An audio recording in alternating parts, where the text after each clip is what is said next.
streets and BP, you know where the miners be. Tune in when the sun goes down, Miner Talk's the word of town. From the sun bowl to the lights, we're talking football every night. Win or lose, we're standing tall, El Paso's pride, we've seen it all. Miner Talk, we're keeping it real, every play, every drill. From the field to the mic, we're all in, ready to strike. El Paso nights, the stars so bright. Miner Talk's got the spotlight. Orange and blue, we never stall. Talking miners standing tall. Franklin Mountains in the back, with the miners on the attack. We break it down every snap, with every fan we bridge the gap. The Rio Grande that flows so wide, Miner Talk's our city's pride. From the lows to the heights, we're here for those game nights. Miner Talk, we're keeping it real, every play, every drill. From the field to the mic, we're all in, ready to strike. El Paso nights, the stars so bright. Miner Talk's got the spotlight. Orange and blue, we never stall. Talking miners standing tall.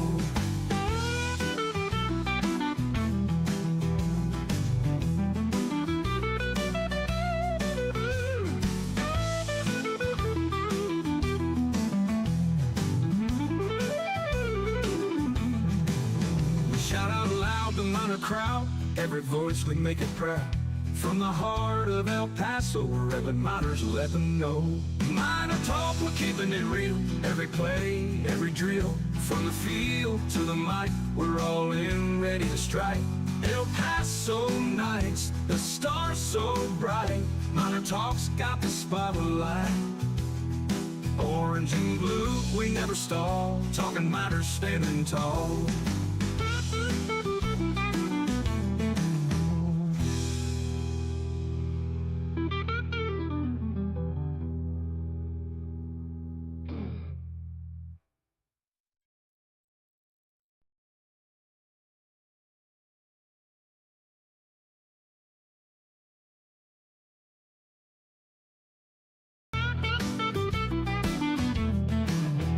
Cruising down the streets in BP, you know where the miners be. Tune in when the sun goes down, Miner Talk's the word of town. From the sun bowl to the lights, we're talking football every night. Win or lose, we're standing tall, El Paso's pride, we've seen it all. Miner Talk, we're keeping it real, every play, every drill. From the field to the mic, we're all in, ready to strike. El Paso nights, the stars so bright. Miner Talk's got the spotlight. Orange and blue, we never stall. Talking miners standing tall. Franklin Mountains in the back, with the miners on the attack. We break it down every snap, with every fan we bridge the gap. The Rio Grande that flows so wide, Miner Talk's our city's pride. From the lows to the heights, we're here for those game nights. Miner Talk, we're keeping it real, every play, every drill. From the field to the mic, we're all in, ready to strike. El Paso nights, the stars so bright. Miner Talk's got the spotlight. Orange and blue, we never stall. Talking miners standing tall.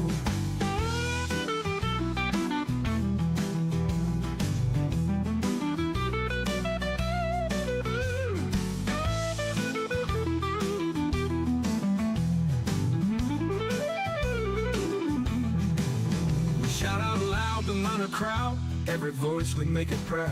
From the heart of El Paso, wherever miners let them know. Miner Talk, we're keeping it real, every play, every drill. From the field to the mic, we're all in, ready to strike. El Paso nights, the stars so bright. Miner Talk's got the spotlight. Orange and blue, we never stall. Talking miners standing tall.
Cruising down the streets in BP, you know where the miners be.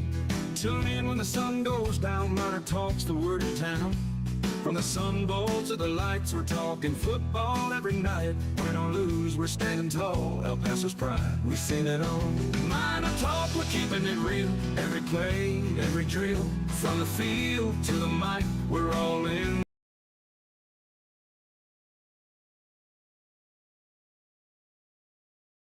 By Truly Nolan, United Rentals, and by Wind Supply of El Paso. Join us again next time for more UTEP basketball in the Hall of the Miners, 600 ESPN El Paso.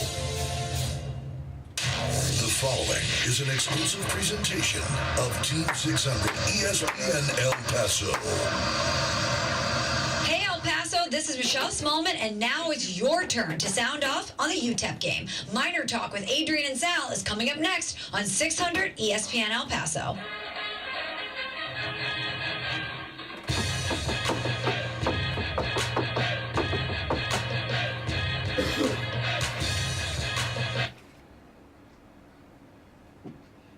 All right, welcome back, everybody. MinerTalk is live. We're presented by Jack in the Box. I'm Adrian Broaddus. We got a full house tonight. Sal Montes, my co-host, he's back with us on the program. We got George Guajardo, Alberto Reta. We got Chris from Inspo Lens as well. Check us out at Inspo Lens as we continue here on MinerTalk. Wow, what a killer today for the Miners in this one. The Aggies just absolutely dominated UTEP in an 85-57 finale. Let's rip the Band-Aid off, guys. I mean, Jason Hooten is now 16-6 all time against head coach Joe Golding. That stems back to their Sam Houston versus Abilene Christian days. The Aggies of New Mexico State have won 18 of the last 22 games against UTEP. It was a sold-out crowd. I mean, this was a crowd that UTEP, at the athletic department side of things, from their program side of things, from all their fans who go from every single game, they were begging for this. A sold-out crowd for a 12-3, now 12-4 basketball team. And this becomes the third biggest home loss in UTEP basketball history. That's where we start off today, Sal. I feel jaded to this. I'm not, we can let our listeners and the fans out there of UTEP who are real emotional about this kind of stuff chime in about how disappointed they are. I'm jaded to this. This isn't a huge thing for me. I just say this will do everything to hurt UTEP's attendance moving forward, and this also means nothing in the grand scheme of things because still, you look at the Conference USA tournament, and that's all that matters in Conference USA from top to bottom. But I digress, Sal. You still can't leave this game and say you didn't want to lose this, you didn't want to win this one. It's a 28 blowout loss by New Mexico, by the Miners in this one. New Mexico State came in, took their lunch, celebrated with their fans who made the trip from Las Cruces, and they quieted a sold-out crowd at the Haskins Center. Oh, and it was crazy the way that they did it. We were talking about this, George and I, during the post-game show with John, and back here in the studio, we were saying, man, if we had to pick like a certain amount of minutes, for good basketball, it seemed like New Mexico State played somewhere around 35, 36 minutes of good basketball, and the Miners maybe 4 or 5 minutes. And I'm being generous right there. New Mexico State routed UTEP in every single way. They were ready to play, and the Miners weren't. So I don't know how to take I don't want to take too much from it because the Miners did not show up today. That could be something to take a lot from if you want to put it that way. But if UTEP's on their game and they're playing New Mexico State, that's where I can judge it a bit more fairly. But today, man, they in general, they dropped the ball, man. I know it doesn't mean much in the grand scheme of things in terms of it being a one-bid league, but you definitely feel a lot worse about being a one-bid league now after today, that's for sure, especially against the rival. You've only won 4 games out of 22 these last go-round. Dang, man, this rivalry right now. Yeah, I mean, that's actually a crazy number to look at right there as we get things started here on MinerTalk, 915-505-6009. You know who didn't lose tonight, though? UTEP Athletics. I mean, UTEP Athletics put on a great show. Fans were engaged throughout the whole night, just didn't have a lot to cheer about positively. But the fan base showed up. You got a chance to see a lot of different people in attendance. Gloria Navarez was there, the Mountain West commissioner. She was there. She gets on the mic, Sal, She starts saying, let's go, and no one is into it. I mean, because the Miners are getting killed in the first half. I mean, no one's going to be celebrating that.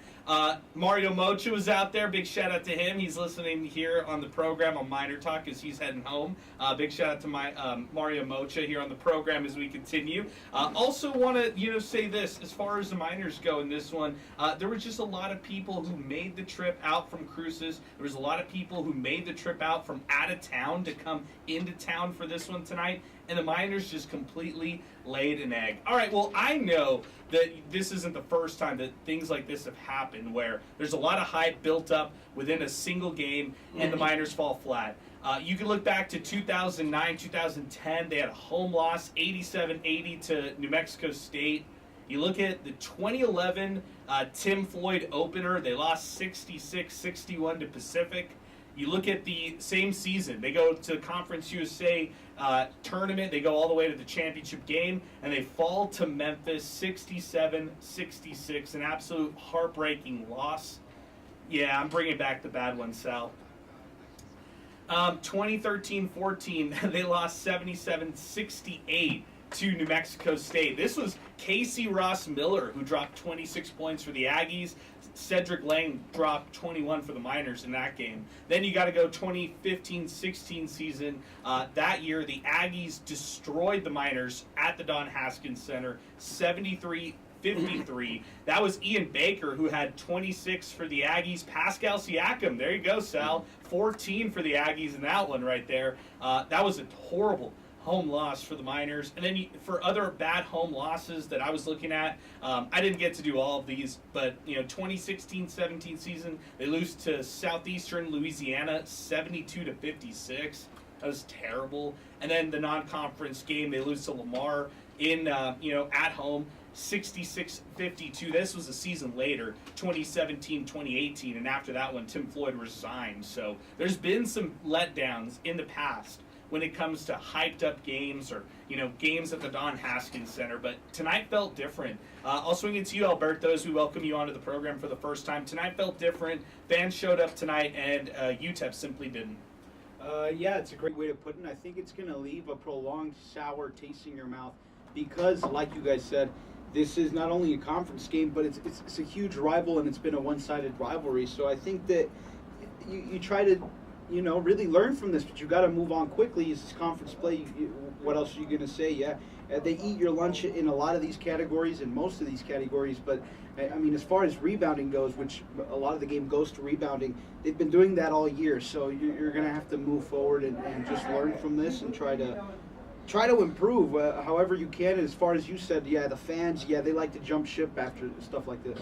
As far as the rebound margin goes that you alluded to, 40-21. We'll get some thoughts here from George in just a second. Zay just walked into the studio as well, so we'll get his thoughts chiming in on the program as well. Now at 550-5600-9, full phone lines. Let's waste no time. We're going to just jump out to our listeners out there right now. We'll start off with Diego, who's joining us to kick things off here on MinerTalk. UTEP gets destroyed tonight. New Mexico State wins 85-57. Diego, welcome aboard. What's going on?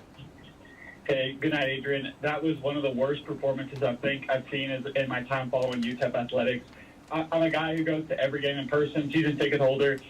I don't want to hear anything about Golding, pleading the crowd to show up and, show out and support us and whatever.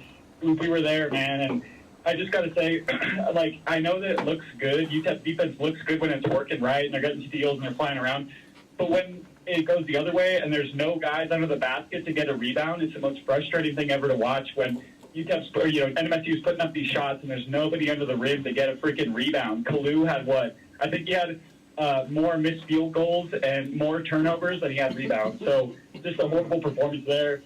And I mean, I'll say this too. The guys on NMSU, Cook and number 21 Carpenter, their other guy, Philip Poverty and Jackson, where did these guys come from? Putin's rebuilding this program, and he's grabbing these guys from D2. He's finding these extremely talented guys. Geez, come on, Golden. Can we get a guy like Carpenter who looks like a freaking NBA guy? Reminds me of Bryson Williams.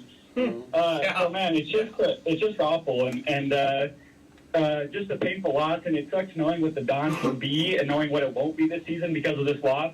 Yeah. But just one thing, I'll leave you with this, Broaddus. I want to ask you about Golding's post-game comment just saying his team wasn't prepared to play. What do you mean, man? You had a week. You knew this was sold out. What do you mean you weren't prepared to play? Yeah, I hear you, Diego. I appreciate the phone call, man. And you're somebody who has a total green light to say anything about this team right here because you go to every single game. This wasn't one that you just got up for. I think this one was one that you just got a little bit more emotionally invested in because the way the Miners were playing and then the way the Miners just came out and fell flat. The comments post-game from head coach Joe Golding, look, what else is he supposed to say? He put all of it on him when in reality there were a lot of guys who didn't show up in this game. And defensively, I mean, Zay, I'll toss it to you. There were a lot of problems on defense tonight from missing out on ball screens to just, allowing some really bad things just to happen for New Mexico State. Filipovich, that's how we pronounce his name, by the way. Filipovich somehow feasted down low against the Miners. He was looking, Diego used the term Bryson Williams to describe Robert Carpenter. Well, Filipovich was looking like a little Pascal Siakam down there, the way he was able to make some of those buckets. Man, Filipovich absolutely exposed those UTEP big men. I mean, they cannot keep up with his footwork. He looked really, really good down low. But, yeah, I mean, defensively, UTEP was just lost, right? That's Joe Golding, after the game. I'm used to seeing UTEP being aggressive on the ball screen. They kind of trapped the ball handler, and he said, well, they just didn't let us. They played really good, and he really just said it straight out. He got out-coached. They got outplayed. They got out-toughed. Everything that you could say, that's exactly – it went the opposite of UTEP's way. They didn't go after the loose balls. Everything that we're used to seeing out of this team, it was just gone. And it was – pretty obvious by the score. I mean, he lose by 28 at home in front of a sold-out crowd. Woo! Yeah, I hear you, man. Christian Cook was the Conference USA Player of the Week last week for the Aggies. I don't want to give him too much credit. I thought the Miners did a good job containing him. And the second half, he started going off. Robert Carpenter off the bench. What a luxury. You talk about Ahmad Bynum coming off the bench for the Miners. Well, he struggled offensively tonight, just 3 points on 1 of 6 scoring. But you look over to another guy in Robert Carpenter, 17 points, 8 of 12. That was his stat line tonight. Also, 5 rebounds in this matchup and a block. Robert Carpenter, a nice guy to have off the bench. Back to the phone lines we go. We are wasting no time. 915-505-6009. Full phone lines. Rob is next up with us. Rob, good evening, man. What's happening? Not much, Adrian. Thanks for taking my call.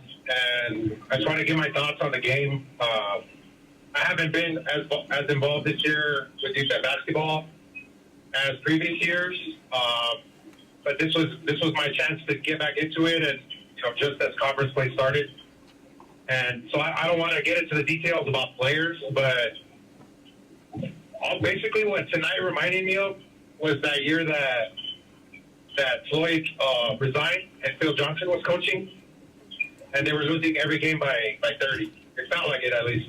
And I remember I came to that Aggies game that year, and it looked like we didn't even belong on the same court with them.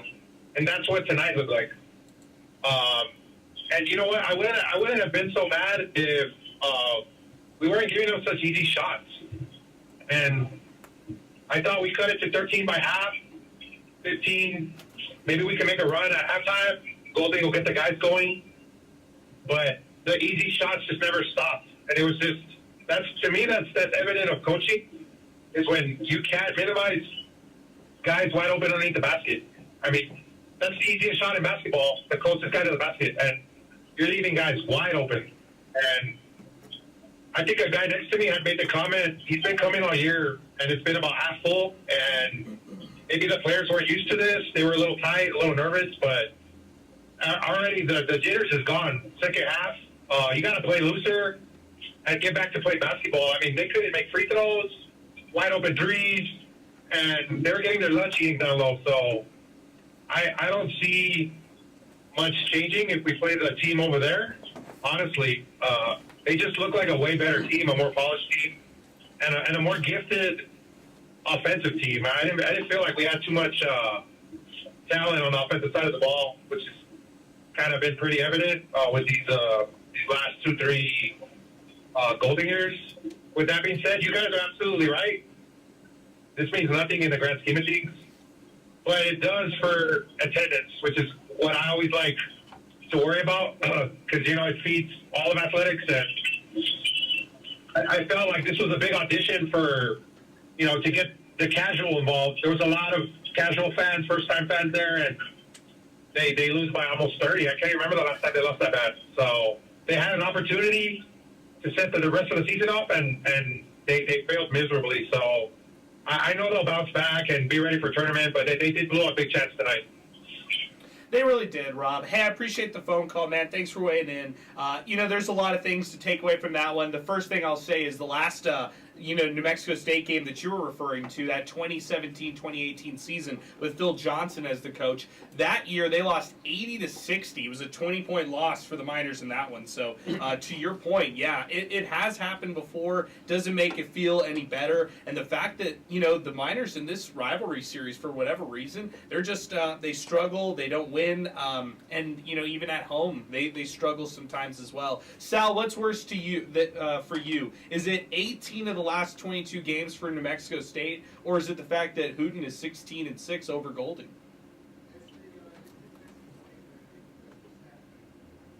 True.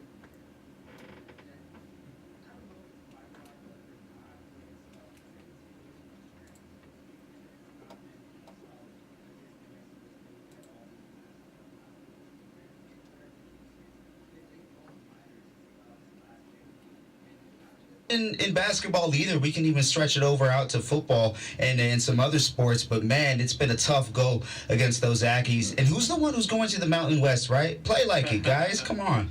Oh, man. People were saying that all over. I hear you on that completely. And Rob's right. It doesn't mean anything in the grand scheme of things for the Conference USA tournament or anything like that, but it does mean things for the casual fan. It definitely means something for the fan base and for attendance for the rest of the season. So let's keep it moving. Chuco is next up with us now at 550-5609. We are full phone lines. If you're trying to weigh in, be patient with us. We'll get to you in just a little bit. 915-505-6009. Chuco is next up with us. Chuco, good evening, man. What's happening? Good evening, gentlemen. So I'm the guy who sees the glass half full. It is one game. It's the third game of conference, so we've still got a ways to go. But what does bother me is that, here I am advocating for people to go to games, fill it up, and when we try, or when we accomplish it, I should say, we lay an egg. And tonight was, wow. It was surreal, man. I was like, what the hell? What kind of dream am I in? Because we had a grand chance of getting that casual audience to, hey, hop on board, man. This is a team that's for real. But boy, they just didn't show up tonight. They didn't, Chuco. Any other thoughts before we let you go, man? Well, again, this is one of those where, listen, we can either come, learn from it, or we can lose control, and I hope it's not that one. Okay. All right, Chuco, I appreciate it, man. Thanks for weighing in on the program. Let's keep it moving. 915-505-6009. That's our telephone number. Disappointed fan base here tonight after a big loss. It's understandable. It's an 85-57 win for the Aggies in this one, a 28-point loss for the Miners at home. Let's talk about it. MinerTalk continues. 915-505-6009. We just freed up a phone line. We've got two calls to get to. We're going to get here to Tom and Adrian in Central in just a second. But before we do that, I do want to mention that MinerTalk is brought to you by Jack in the Box. They've got 15 locations open in El Paso. They are open 365, 24/7, by the way, and it's the perfect spot to go before and after every game. We also have our Hot Hand Award that we'll bring you here later on MinerTalk. That's presented by Wind Supply El Paso. Big shout out to the great team at Wind Supply El Paso. They had actually a great turnout tonight out at the Haskins Center, bought a bunch of tickets, and showed their Miner pride out there tonight. And they were really enjoying themselves tonight in the Battle of I-10. But, it was a tough one tonight. If you're a UTEP fan, the Aggies destroying the Miners at home. the way that they did, 85-57. Along with George, Zay, Alberto, and Sal, I'm Adrian. We're continuing here on Inspo Lens Live, wherever you watch on YouTube, on Twitter, and X. And we'll have this archived live as well for those who are watching us right now. We appreciate them. Let's go to Tom, who's joining us next, 915-505-6009. Tom, you're back with us. Welcome aboard. Go on ahead, man. Give us your thoughts. Great. Thanks, guys. Yeah, tough loss tonight. I mean, I sat there, had good seats, and, was disappointed. But what comes to mind is, and doesn't add up to me, is I looked at the conference standings, and I think Louisville is at the top of their conference right now. Yes. In Louisville, we lose by 3. So this team is capable of playing with teams of that kind of caliber. NMSU is definitely a better team. They were so balanced. Their guards were good. Their forwards, this foreign player they had, I forget how to pronounce his name. Filipovic, yeah, great game. He had a great spin move they weren't even ready for. And he was tenacious, man. He went after the glass. So, I'm not going to armchair quarterback, Coach Golding's team. They still accomplished a lot so far this season. And quite frankly, this is going to be the test of their character right now. How are they going to bounce back? I mean, the team's got a lot of talent. But they finally ran it up to against the team that had as much quickness as they did, and that was our asset against the last 5 or 6 teams, and that got neutralized right there. And then of course the fact that we don't position ourselves very well to rebound. And the one thing about the way we could do cover defense is at least players scattered all over the floor. I'm not a big fan of that. I think you play man-to-man, you hold on to your player, and if you have a guy that's really good, like a Michael Jordan, somebody's got to jump over and double team, and that's about as best you can do. You can't be flying all around, because you always leave a three-point shooter open, and, so all of these things were exposed tonight, but we still have a very talented team, but with these guys, and I hope they're listening to the fans, I hope they're taking their lumps tonight and saying, you know what, they just need to work twice as hard, 3 times as hard, and they need to pound the boards. I mean, our big guys were not active at all, so that's all I'm going to say. Go Miners. We're still in the upper part of the conference, and sometimes these things happen. You got to bounce back. Appreciate it, Tom. Thank you so much for weighing in on the program. 915-505-6009 as we continue. Good stuff there by Tom. I'll mention this right here. As far as the bigs go, Kevin Kalu with 2 rebounds tonight. That's it. Derek Hamilton, 0, and then Elijah Jones with 1. So there are your bigs right there as far as the rebound margin goes. You talked about this with me, George, as far as the rebound margin just being a real tough thing for the Miners trying to get right. Yeah, so combined between Kalu, Derek Hamilton, right, and Elijah Jones, what is that? That's 3. That's 3 rebounds, right? Yeah. So, I mean, that's terrible. I mean, at some point, they have to answer for that. And I think we talked about it when I walked into the studio with Alberto and Sal, heads on the chopping block. But these guys are accountable at some point. They're the bigs. They have no energy as anybody, as it's been said by the callers so far, and yeah, I mean, I don't want to beat a dead horse, but that's got to get better. Yeah. I think overall, though, existentially, what's going on with UTEP and NMSU? I mean, NMSU, with all the scandals and the shenanigans that they have survived, UTEP hasn't had any of that and still can't find a way to be on that same level with them, at least on the court. Yeah, I get it. I mean, I hear what you're saying, but last year, this is also a UTEP basketball team that beat New Mexico State at home, and, this is also a football program that recently beat the Aggies, so I don't think it's an athletic department issue. I think it's more of a weekend issue. Women's basketball goes on the road, loses in Las Cruces, and then you saw the men get dominated the way that they did tonight. So Matthew Castro chimes in on the program at 600 ESPN El Paso. Can we say goodbye to crowds like this for the rest of the year? Another instance when the city shows up for UTEP athletics and they choke. Why do I get so invested? 4,000 max fans for the rest of the year. Aaron Peterson on the program said, fans showed up, Miners didn't. # MinerTalk. This is coming from JK on Twitter. I waited all week to watch UTEP men's basketball lose by 28 points at home in front of a sold-out crowd. They'll be lucky to get 3,000 fans in the Dawn for the rest of the season. What a disappointment. Hopefully the rest of Conference USA doesn't have them figured out. Same old UTEP. Sad UTEP fan. I never want to hear about bad attendance again on the show. Once again, UTEP blows it when it matters. I really feel bad for the people who spent their hard-earned money to see this bleep show. I'm truly embarrassed to see or say I am a UTEP fan right now. Joe Rod at JRod in the 915 tweets into the program. Let's play a game on MinerTalk tonight. What question would you have for head coach Joe Golding if you were in the postgame presser? I'll go first. At what point did you know tonight was a lost cause? This is coming in from Aaron Peterson again. Breaking. Mountain West Commissioner Gloria Navarez rescinds UTEP offer to join the league. They extend the offer to New Mexico State. Just a joke, but she has to be considering it after tonight. This is coming in from Poncho. Coach Joe Golding needs to issue a public apology for not having the team ready. He wanted a big crowd and got it. El Paso delivered, and he failed. Man, a lot of brutal comments coming in on the program, but you get it. It's an emotional fan base. After a tough loss tonight. Steve checked in on the program. Steve Kaplitz, by the way. We said it all week on 600 ESPN El Paso. Tonight's sold-out crowd means nothing for UTEP's postseason chances, but everything as far as home attendance and revenue for the rest of the season. What a disappointment. I agree. Let's go back to the phone lines right now. This is my tocayo, Adrian in Central, 915-505-6009. Adrian, I appreciate you weighing in on the program. Great to hear from you, man. What's going on? What's up, tocayo? How you doing, man? We're doing well, man. Great to hear from you. Go ahead.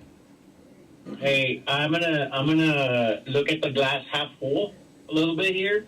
I hadn't been to a UTEP game in a long time, tocayo, and you and I went back and forth earlier today, and I was sitting up on the last row and taking in that game and enjoying it. And I'll tell you what, I'm gonna look at this way. UTEP hangs their hat on defense, tocayo. And when it comes down to game planning, when you have an opposing team with 9 seniors on a team, that becomes a much easier proposition for the opposing team when you have players with that level of experience, tocayo. You are not going to have mistakes that other younger players will make, and in saying that, what I'm saying is, look, they came up against a team that was prepared for them, and you don't have to game plan against a team that has a big scorer or anybody else that's going to take over the game, because UTEP doesn't have one. And so for me, defense wins championships, like they say. But at the same time, there's no other team in America that has more information on UTEP than NMSU. And so I'm going to look at the glass half full. That doesn't mean I'm going to be at a bunch of games for the rest of the season, because they're not cheap. But I will tell you, that is, I think, what was the difference in the game today, that you had an experienced team playing against a UTEP team that hangs their hat on defense, and the defense didn't, defense travels, but defense didn't even play at home today. No, yeah, it's true. And, Toca, I appreciate the phone call, man. Thanks for weighing in. It's a good analysis. I feel like for the Miners tonight, defensively, they weren't themselves. They really just weren't. It just wasn't that same tenacious UTEP defense that made Sam Houston crumble, made La Tech, the defending CUSA champions, worried in that game. It just wasn't the same defense that was out there last week. But and credit to New Mexico State, they hit shots too. It wasn't Christian Cook, who came off a really scorching hot week last week with 12 points. It was other guys on their team. Even, Bostic, who had 12 points. I thought those 12 points were vital for New Mexico State in this one. And I also like Jackson's performance. He had 18 on 7 of 7 shooting.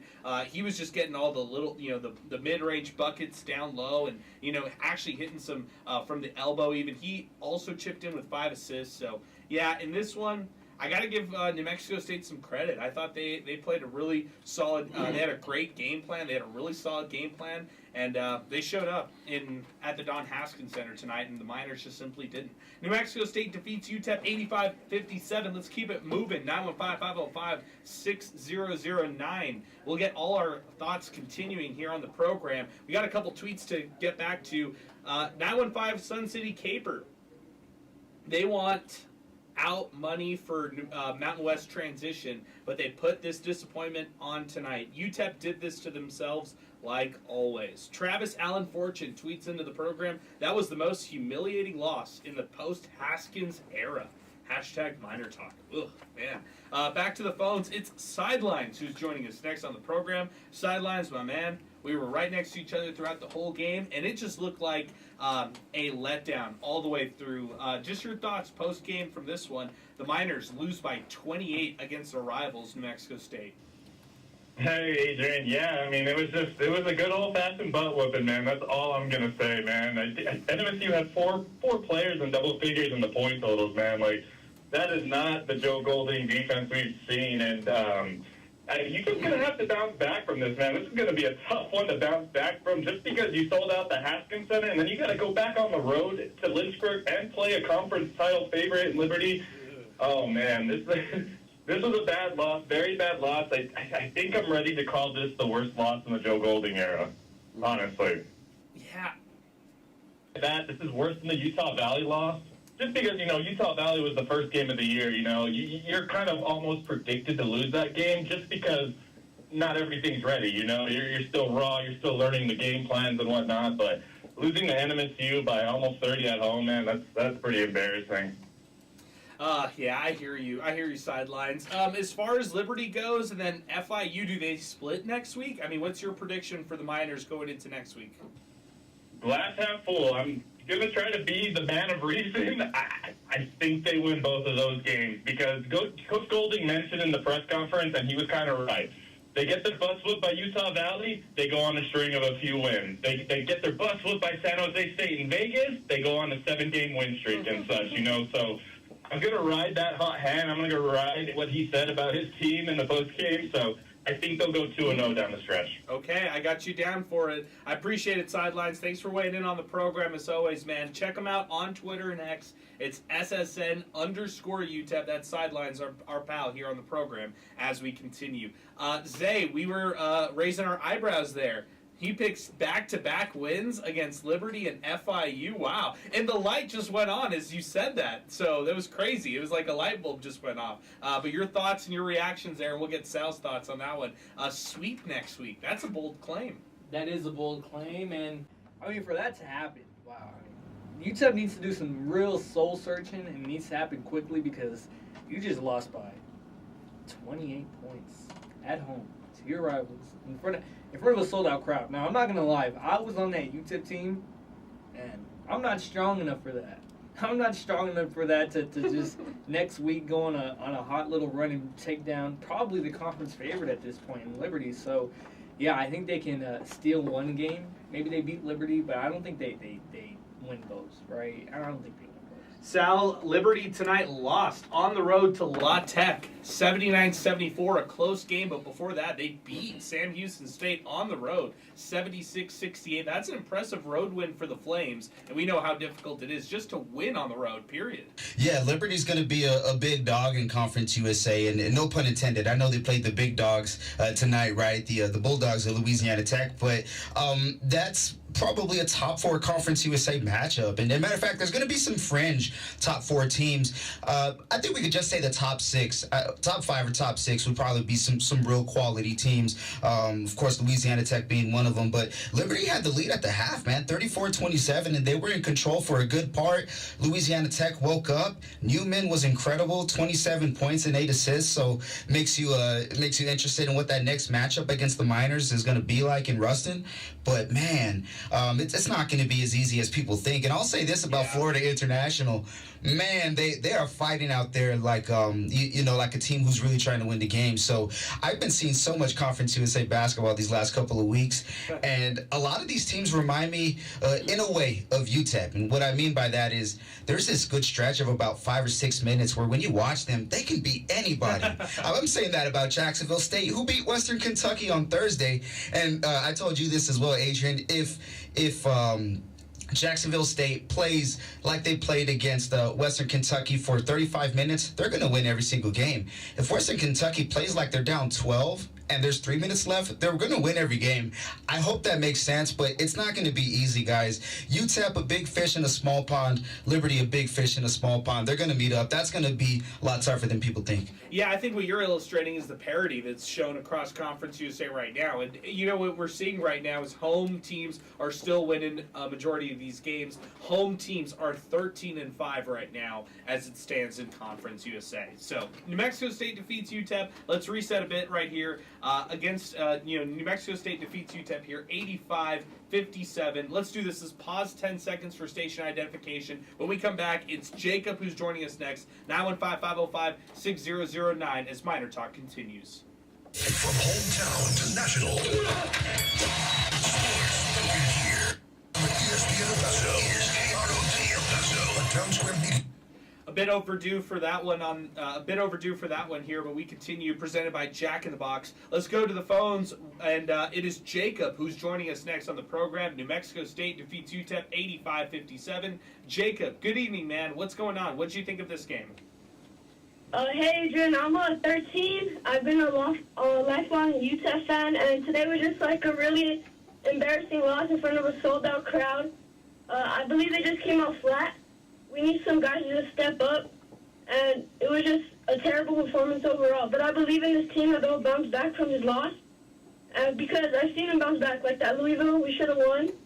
They bounced back really well, winning on a win streak. So I think they'll bounce back against Liberty. Wow, great call, Jacob. I appreciate it, man. Promise me this, Jacob. You're going to call us back here on Miner Talk, all right? Yes, sir. All right, appreciate it, Jacob. Great analysis there by Jacob, the 13-year-old who's calling us here on the program. I love that. Very knowledgeable for the age. I love the knowledge that he brought there. Sal, he knew exactly what UTEP needed to do. My whole life. I feel you, man. Welcome to the club. Man. So, man, keep on doing it. Trust me, you're going to have a lot of fun. 13 years old means that he's never seen a UTEP NCAA tournament appearance. Wow. So, all right. Well, Jacob, maybe it'll happen soon enough. Who knows? 915-505-6009 as we continue. Next up with us here on the program, it is Jesse who's joining us next. Jesse, good evening. What's going on? How you guys doing? Jesse, we're hanging in. Give us your thoughts on this one. What's going on? It was a terrible freaking loss. I don't know how we lost, but at least we sold out to Don Haskins. It hasn't been that, since like 9 years? 9 years. 9 years, since 1966. Well, to celebrate the 1966 celebration. Correct. Well, my suggestion, if they want to sell out the Don, why don't they give out discounts to students that are in school, show that you are on the AB honor roll, and show that you're an athlete. And they could go to middle school, from middle school to high school, and then they sell out the Don. Because if we don't sell out the Don today, after this loss, people are going to want to go. Okay, any other thoughts? All right, man. Well, good stuff. I appreciate the phone call. Thanks for weighing in. Let's keep it moving. I'll say this: as far as your idea on promotions and stuff like that, not a bad idea whatsoever. I'm totally behind that. There, Jesse. I'll say this: the really cool news I heard from today, UTEP I heard like 1,000 local high school basketball players and 26 local high school basketball programs attended tonight's game. I believe there was a way that they were able to get tickets.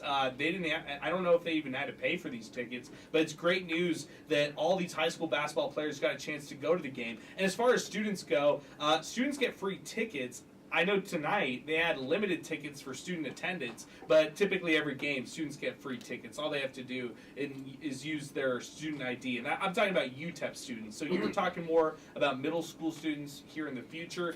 I like your idea on that for sure. I mean, to reach out to local area students and have them join some of these games, I think that will definitely help attendance, in the grand scheme of things. But I appreciate the phone call, Jesse. Thanks for weighing in on the show.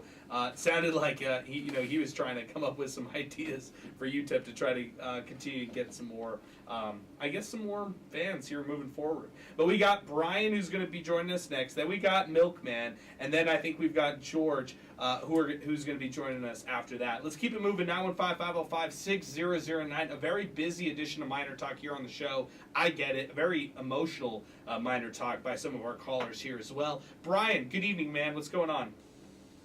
Well, the lights were too bright for those UTEP Miners since they got blown out by those Aggies. But, I've been thinking about this. Is this really going to be Joe Golding's last year at UTEP? Because I was talking to my UTEP group chat about this, about how this may be Golding's last season as we transition into Mountain West in a few years from now. And that left me thinking, what else is this team going to do to surprise us? Like what Sidelines mentioned, could we go on that streak? Or could it end up being worse? I'm not sure what it'll be, but this team really needs to get its act together because we're probably not going to see it sold out down for a long time now. And this was our one shot, and we didn't use it properly. That's true. It's true, Brian. I appreciate the phone call, man. Thanks for weighing in. I'd say as far as the Golding comments go for one more year, way too early to say that. Whether it's, getting hired elsewhere or whatever, I think it's way too early to say that. So I would just say as far as Golding goes, you just, you continue for the rest of the season, and then after the season, we start to look at other things like that. This is coming in from Atha99 on Twitter and X. So if they got confident tonight, as Golding said, then what about practice for the week? My God, Golding needs to go. Like all UTEP teams, they have the crowd, and they disappoint. And let's be honest, out of the 12 wins, 3 or 4 are actually legit. King Eric, 17. Well, that was embarrassing. I hope Golding remembers all those Aggie fans celebrating on their home court and uses that when they go to Cruces later on in the year. I also had a strange gut feeling that this would happen. Herman Flores, complete choke job. Lights were too bright and they couldn't handle it. This is coming in from our pal Tristan Pence. Not much good to say about the game. Hooten did a magnificent job preparing New Mexico State for this game, and Coach Golding did not. UTEP's success is predicated on the team's energy, and for whatever reason, it wasn't there. Heb and Terrell both gave good efforts. Tonight's game is just 1 of 18, and all that matters is how the team is playing in March. Still, these big stage games when the Miner fans show up in big numbers have to be won by UTEP. What happened tonight was embarrassing and unacceptable. #MinerTalk. This is coming in from XModV3. So Golding got the UTEP job because the coach got a fluke win over Texas. Honestly, Golding is not the right fit at UTEP. Man, a lot of big picture like Golding shots tonight, Sal. But I wouldn't call it a fluke. That was extreme defense, and UTEP history is modeled after what? Defense. I mean, the guy got hired because of his defense. When's the last UTEP coach to win a tournament game, by the way? Yeah, Barbie. Thank you. Mm-hmm. Yeah, that's so true, Sal. No, he didn't. Yeah, that's actually true. Haskins is the last one. Good point. So, yeah, I mean, come on, guys. Yeah, it's a good point, Sal. I'll say this, as far as fluke wins or anything like that goes, somebody's questioning the quality of wins earlier in the year. Well, conversely, what are you going to say? When they're losing these games, oh, you're losing to this team. It goes both ways. And by the way, as far as his overall record at UTEP over the last 4 seasons, Joe Golding 64-52, so above 500 here at UTEP. Over the 4 seasons he's been here, and this season off to the best start in his career here at UTEP at 12-4 overall. So let's keep it moving. 915-505-6009. Milkman is next up with us. Milkman, what's going on? How are you? I'm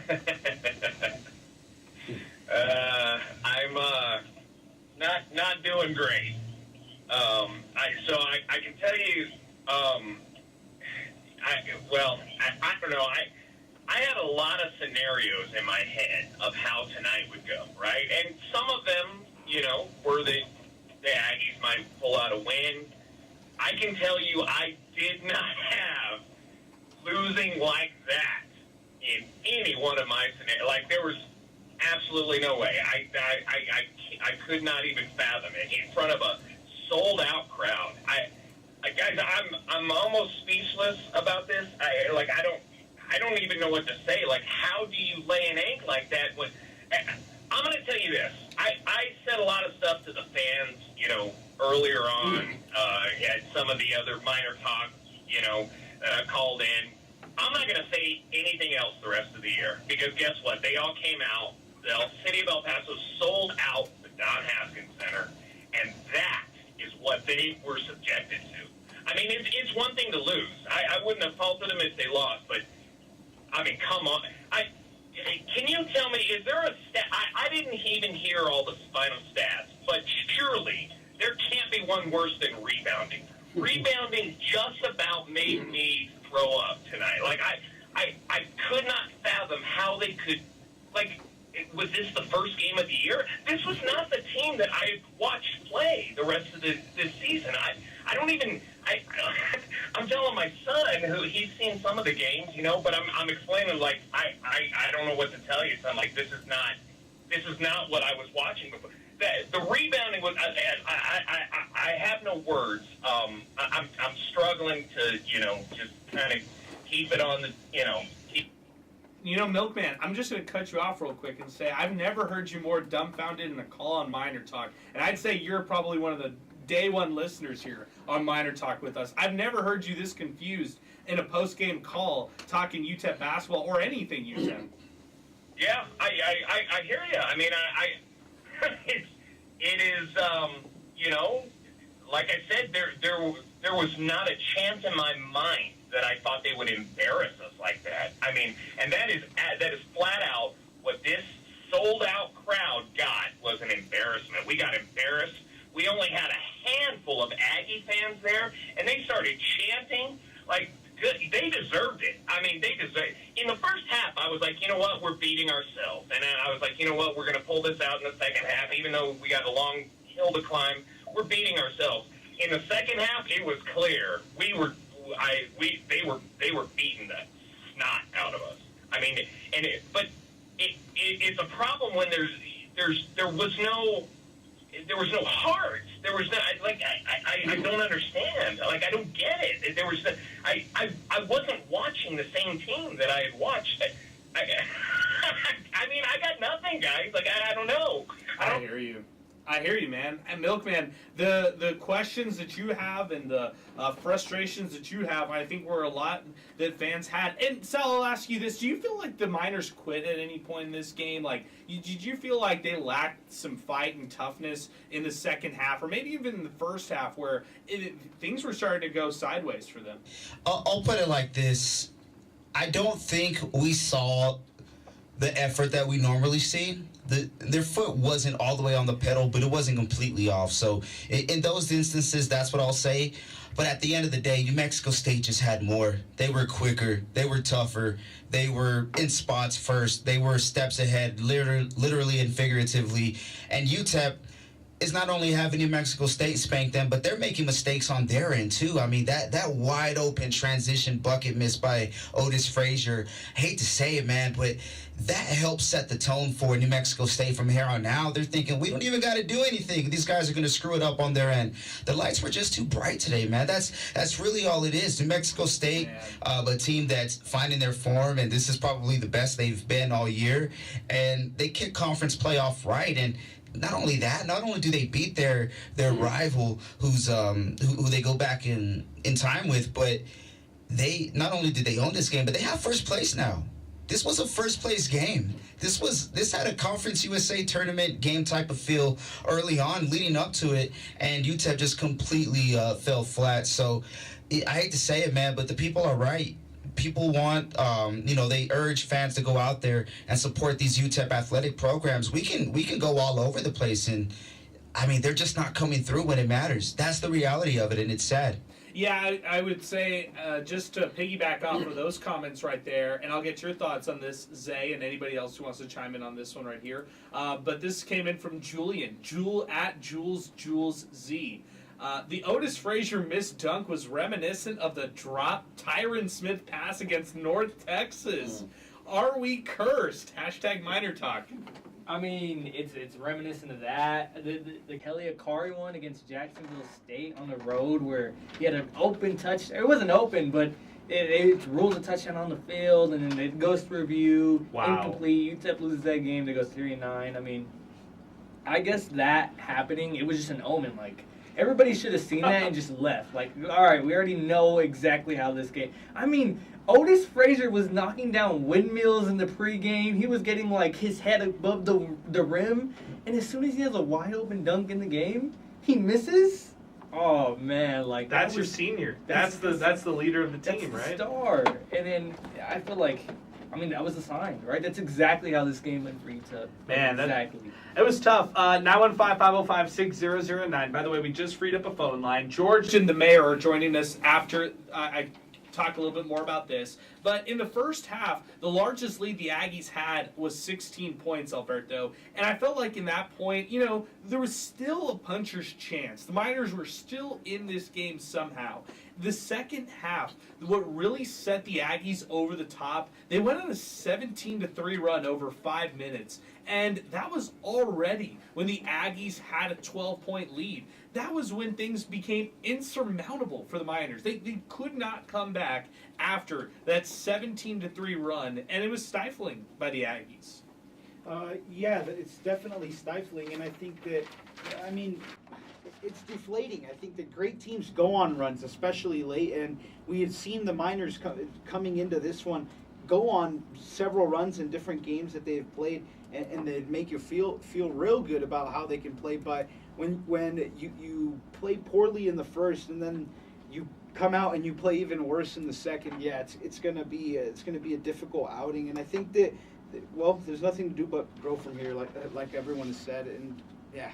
Yeah, we'll see. We'll see what happens, as far as how they bounce back and respond from it. George is next with us. Now in 505-6009. George, good evening. What's going on, man?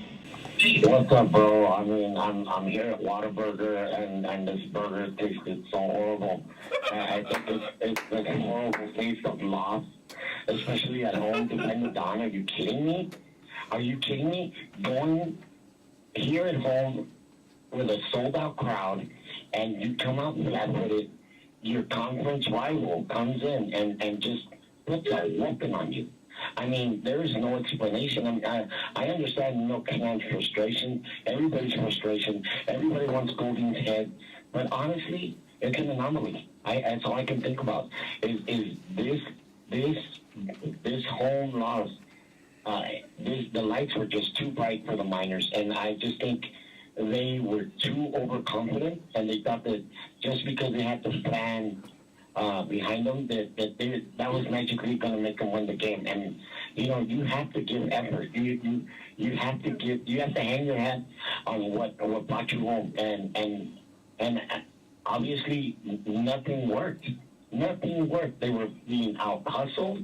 They were being out rebounded. They were out everything. I mean, this team was out from the get-go. It's a wake-up call. It has to be a wake-up call for this team, especially on the rebound end, because something needs to happen. Something needs to change, because Kalu regressed instead of getting better. He looked like the Kalu from last year, from his first season. He did. And some of these other players, it just looked horrible.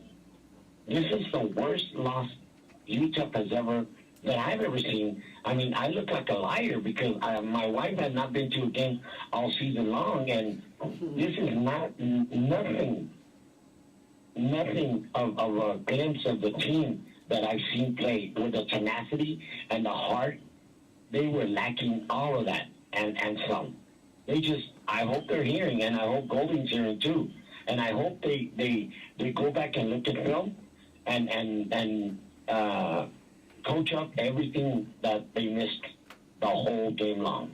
Yeah. I don't know. It's just season tickets, and they go out like this. It's horrible.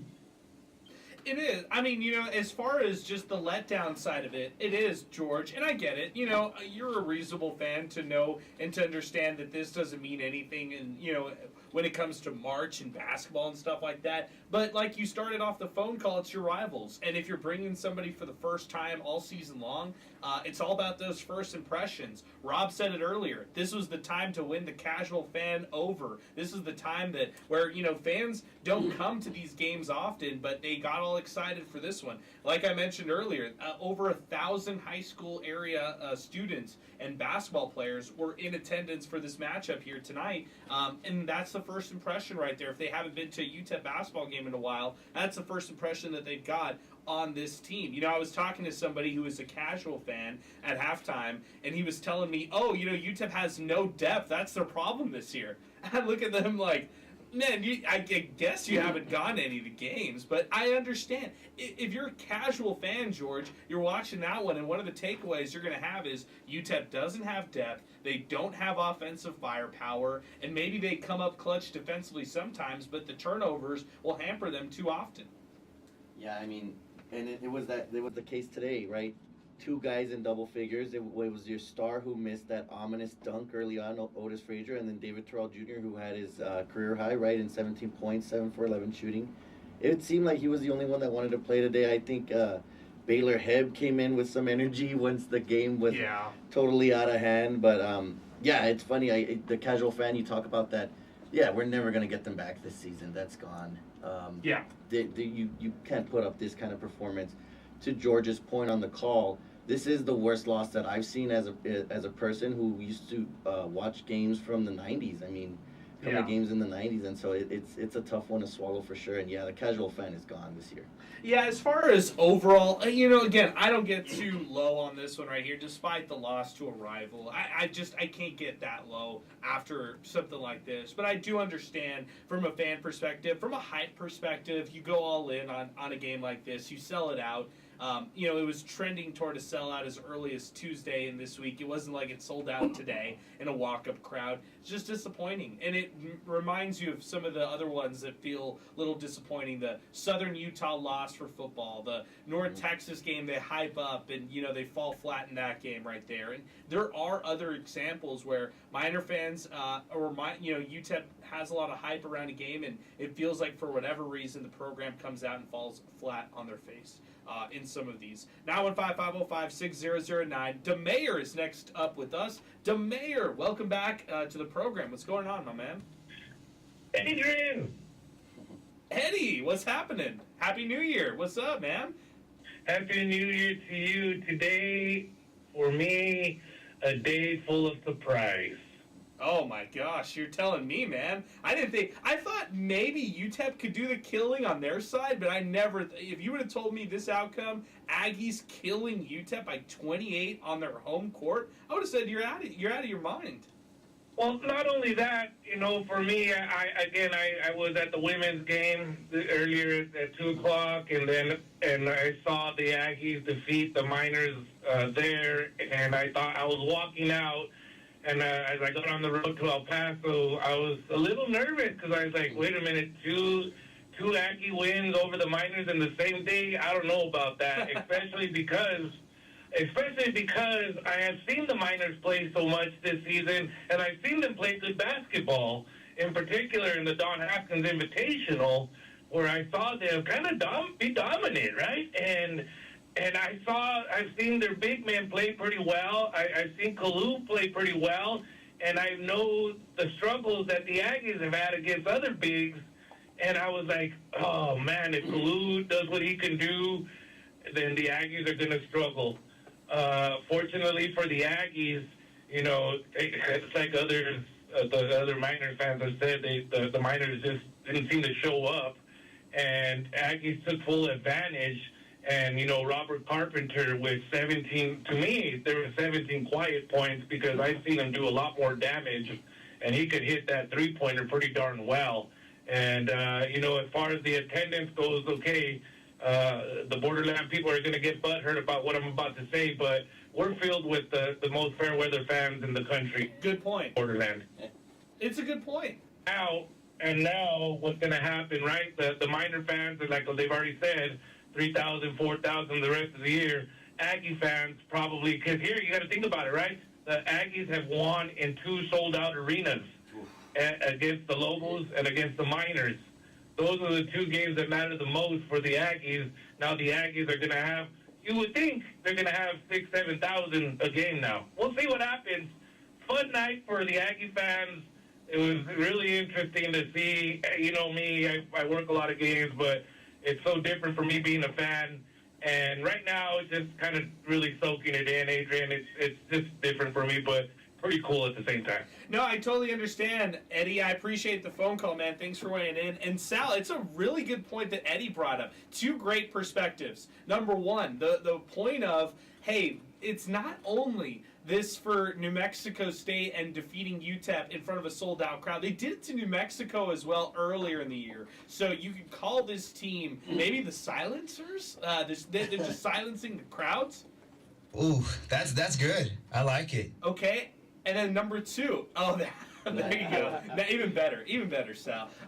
Number two for New Mexico State to throw it back and Eddie just did it. He flipped it back on their fans. Like, hey, you go out and you watch two fan bases on, in your rivals sell out their crowds. Well, what about you in your own backyard in Las Cruces? Can you sell out the Pan Am Center? And for the Aggies, the way that they're playing 3-0 to start conference play, they deserve a great crowd here moving forward. No, they definitely do, especially the way that they've been playing. They had a tough non-conference, a respectable non-conference, and they fared okay in it. But obviously the big one right there is the New Mexico Lobos, who's making some noise out in their conference, as they normally do out in the Mountain West. But that's huge, man. I mean, if you're going out there and you're beating your rivals, it's time for you guys to go out there and show them that respect. I mean, I'll put it this way. If Aggies fans can travel to El Paso for a game against the Miners, they can go to the Pan Am Center to see them, rack up some more wins in Conference USA. Why not, man? I can't believe I'm even saying this and endorsing, Aggie basketball. But no, man, that's an interesting point, right? We want people to go out to the UTEP games. They finally go. And if you're the Aggies who are actually winning bigger games on a consistent basis, you can't get those fans. That's tough, man. Yeah, no doubt. And it's going to be interesting to see how their fan base reacts and responds to everything. Let's keep it moving. We just freed up a phone line, 915-505-6009. If you've been trying to get it on the program and you haven't been able to do so, give us a call right now. Now's the time to do it, 915-505-6009. Diego is going to be joining us here next, then we'll get to James. But before we do that, Aaron Peterson with a couple other tweets. Truth is, UTEP's defense never got going. We shot somewhere around 10 fewer shots than New Mexico State because we weren't getting turnovers and fast breaks. Did not look like the new and improved Miners we heard about. #MinerTalk. UTEP basketball set themselves back years. Thousands of El Paso high school athletes in attendance. Mountain West commissioner shows up and heard Scotty Walden had recruits in attendance. A lot of people went to their first and last game for a while, if not ever. I really believe we'll be lucky to see a sellout again in the next 5 years. It turned off a lot of El Pasoans tonight. This was the equivalent of UTEP football's loss to Southern Utah, and that is all coming in from Aaron Peterson. Wow. Alfonso Frias, if the football team lost at home against New Mexico State by 28 points, that would be considered a disaster. To lose by that margin in basketball in front of a packed house is a nuclear meltdown. Every time we have a chance to turn the corner, it ends in failure. Man, coming hot from Twitter and X right now from a lot of fans who are just disappointed. Back to the phones we go. It's Diego who's joining us next. Now on 505-6009. Diego, thanks for weighing in on the program with us. What's going on? What's up, man? It's just super embarrassing, man. Like, being a lifelong Miner fan, hearing that 13-year-old call in, like, get used to it, bro. I remember being 13 years old and watching my dad. Like, what's going on? What's it going to take for the Miners to be good? And it's like, bro, I'm 24 years old now, and it's the same thing over and over and over and over. Like, it's been 10 years in the making. The Miners came out flat. It just looked like a team that was prepared versus a team that was unprepared. Like you said, it's a number one game. It's a game for the number one seed in the conference. And it's looking like NMSU's the real deal, and UTEP's not ready for that yet. And I know you're saying that they may be playing their best game in March, but, I mean, I don't think there was nothing tonight for Miner fans to be looking forward to cheer about. They came out flat, could not penetrate the paint. were not fighting for rebounds. It looked like they were scared to be out there. I don't know if it's because that guy was 7 feet tall, but they looked scared out there. It looked like the big brother versus the little brother, and UTEP thought they were ready, but they're just not ready. They're not rebounding. It's not even like it was a close game. Like, I understand it was for the number 1 seed, but there's a big gap, and it was obvious. And I don't know what these guys want Miner fans to be looking forward to, because they just did not put out a good product tonight at all. Good call, Diego. Any other thoughts to leave us with? New Mexico State downs UTEP 85-57. Any other thoughts you want to mention? I'm just dumbfounded. I don't know how they expect a crowd to show up like that for the rest of the season. I just don't see it happening at all. We were excited. We were ready to go, pumped up, hyped. And it's just another letdown once again. It's the same old thing with it's the same old UTEP Miners.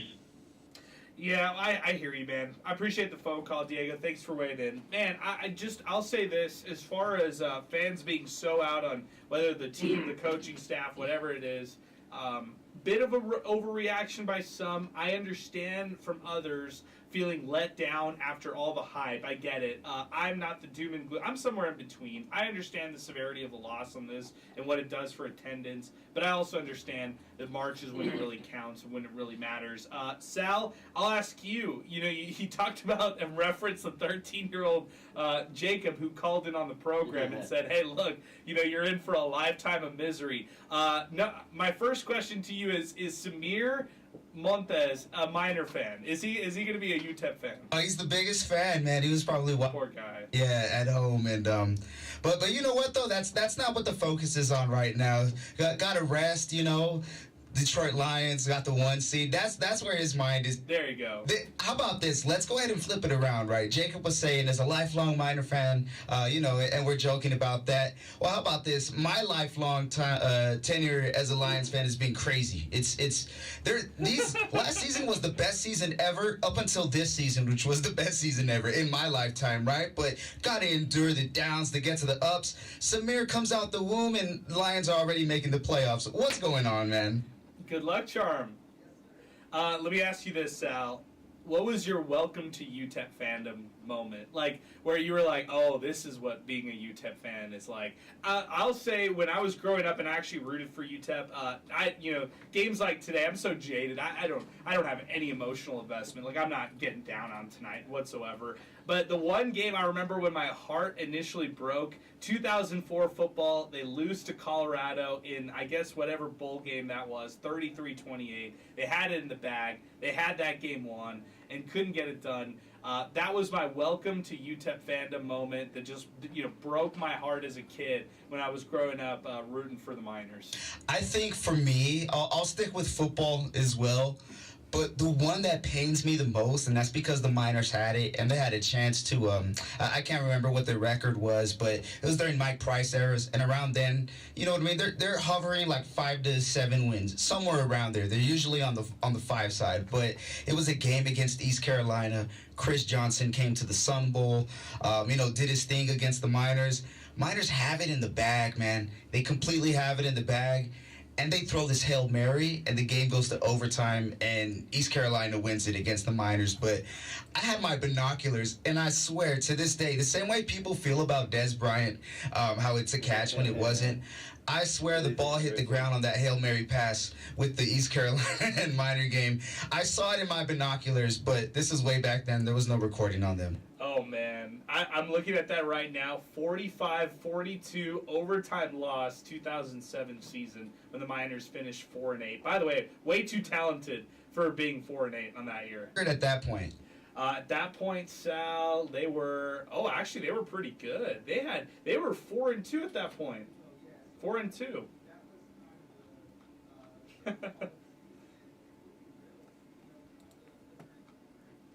His tenure. That game changed everything, man. I'm broken. Wow. All right, we got a little sidetracked there. We might get some other thoughts as far as heartbreaks go here from our round table here. 915-505-6009. A lot of heartbreak to talk about if you're in these parts of town. James is next up with us, and then we'll go to David on the east side, and then we'll get one other call to get to as well. We got full phone lines, 915-505-6009. James, good evening, man. What's going on? Oh, good evening. Tough game to sit through, and I tell you, it was just, and I thought this was one of the better behaved NMSU Aggie fan group that I've ever been around, but because, I mean, I guess they almost were just as awestruck as everybody else, but there's no passion from our players. We were out-coached, outplayed, zero adjustments. I mean, we all kept saying, hey, what if he goes with like 2 bigs or 3 bigs or something? But, I mean, nothing. And I don't know. I mean, and yes, we're all seasoned Miner fans, and we grew up watching the 70s and the 80s. But you know what? I don't know. I mean, it's like everybody else. We just needed a format and a narrative to be able to vent, and thank you very much, guys, for allowing us to do that. It's a tough show, but you're doing a good job. So thank you at least for allowing us to vent. Hey, I appreciate it, James. Thanks for weighing in on the program, man. It's people like you guys who keep us doing this, so appreciate it, man. Thanks for weighing in on the program. 915-505-6009. That's our telephone number. We're going to get to David from the east side in just a bit, but then we got Hunter here who's going to join us next on the phone lines. We just freed up a phone line right now, so if you've been waiting to get in on the program, now's the time to do it. 915-505-6009. Hunter is next up with us. Hunter, my man, you have the floor. Go ahead. What's going on, guys? How you guys doing? Doing great, Hunter. How are you? I don't know how you guys do it, man, but like the last caller said, man, thanks, because I know it can be easy. I got to quote the late, great Dennis Green. They are who we thought they were. And that, but we're referring to ourselves, this time. Sometimes I hate being right, and I think, we talked yesterday, Sarkisian is who he is. He's a loser, and he showed that with Texas. I told you that almost exact score, didn't I? Yes. I'll give you credit. You called both these things. It was crazy. Don't call me anymore, Hunter. Hate being right, man, but it's, Golding, for all his faults, I mean, and he's got some good, too. I'm not calling for his head like a lot of these callers. I think you plug in any coach, and it's just, we've been cursed for 32 years now. There's been a curse, and nobody can beat that. And that's in every sport. If you look at Ben Wallace at volleyball, he cursed again. He blew it in his biggest game of his career twice in a row. He blew it in the packed house in the conference championship here, and then he blew a 2-0 lead in the NCAA tournament. Like the Miners over the last 32 years cannot get over the hump. And there's nothing to even say about this game, because I've been going to games since the 80s. It's the worst thing I've ever seen.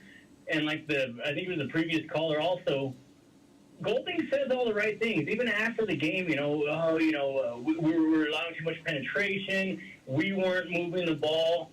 Well, you're the coach, and you're in the middle of a game. Maybe you should do something about it. Why are we sitting there watching them tear us apart on the right side of our defense and go with 8 or 9 layups in the first half and even more in the second half? Like, do something. But just watch the train wreck happen and do nothing, inexcusable. But it's the people that can't believe it. Where have you been the last 30 years? Or did you not see the EP1.net Bowl, where they should have had that game against Colorado and everybody traveled over there? We had a huge Miner contingency, and the only one that didn't know the fake punt was UTEP. They blow it. Miner Orangeville, Floyd's first game, blow it. UAB at home in a sold-out Sun Bowl with the quarterback talking trash and peeing on our field, blow it. Conference championship, sold out, blow it. So it's not a surprise, unfortunately, and it shouldn't be. It's just, it's what everybody should be accustomed to, and there was nothing out there today. Zero. I mean, the only bad thing I can see is if they don't recover from it. Something like this can demoralize a team, can have them questioning themselves, and it can linger. And the worst part about it is you guys say, it only matters in March. No, it doesn't. This season matters. Every game matters. And what you bring, New Mexico State will own them in Cruces. And heaven forbid they play in the conference tournament, because that is one team that they prepared. They know UTEP's weakness, and they attacked it from the very beginning. And that took the wind out of their sails. They had no chance because, here's who I feel bad for. I was sitting next to a gentleman that's been going to the game since, he's a class of 67, or 66, I'm sorry, Texas Western. And he has to ride an electric scooter from his car with a cane because he can't even walk up to the arena. So that guy is willing to go through all that to get to a game to watch a bunch of guys that were scared. And you could see that from the warm-ups. NMSU had a look in their eyes. They were getting after it, and UTEP was scared. That's inexcusable. But the only good thing I saw was that photographer from NMSU. My God, that was fantastic. But it made the whole game for me, really. But it shouldn't be a surprise. My only problem is hopefully it doesn't linger, and hopefully they'll meet up with NMSU in the conference tournament. They'd have no chance. I appreciate it, Hunter. Thanks for weighing in on the phone. I'll say this, as far as the matchup comparison, it's a terrible matchup for UTEP, Sal. The one part that I hate about New Mexico State in terms of UTEP playing them in the future is the fact that they slow everything down. Their possessions, they really slow it down, and they force UTEP to not get into what they like to do defensively. UTEP loves to be pesky defensively. They like to get after it and turn people over, but I'll flip it to you, Zay. The defense just wasn't where it typically is, and maybe that's because it was a terrible matchup here for UTEP in this matchup when it was all said and done. I want to agree there, but we saw what they did with something like that, or a team like that, who's Louisiana Tech. That's their bread and butter. They slow it down. Newman gets all these assists, but he's the quarterback of that offense. He completely went off tonight, by the way, in La Tech's win over Liberty. But their styles aren't the exact same, but if we're just going to generalize it and say a team who likes to slow it down, take the air out of the ball, value the possession, and move the ball around, they got a taste of that the other night, and they were able to exert their physicality on Louisiana Tech. They just weren't as tough as the Aggies tonight. So I don't necessarily want to say it's the styles. They were just hungrier, man. That's what it came down to.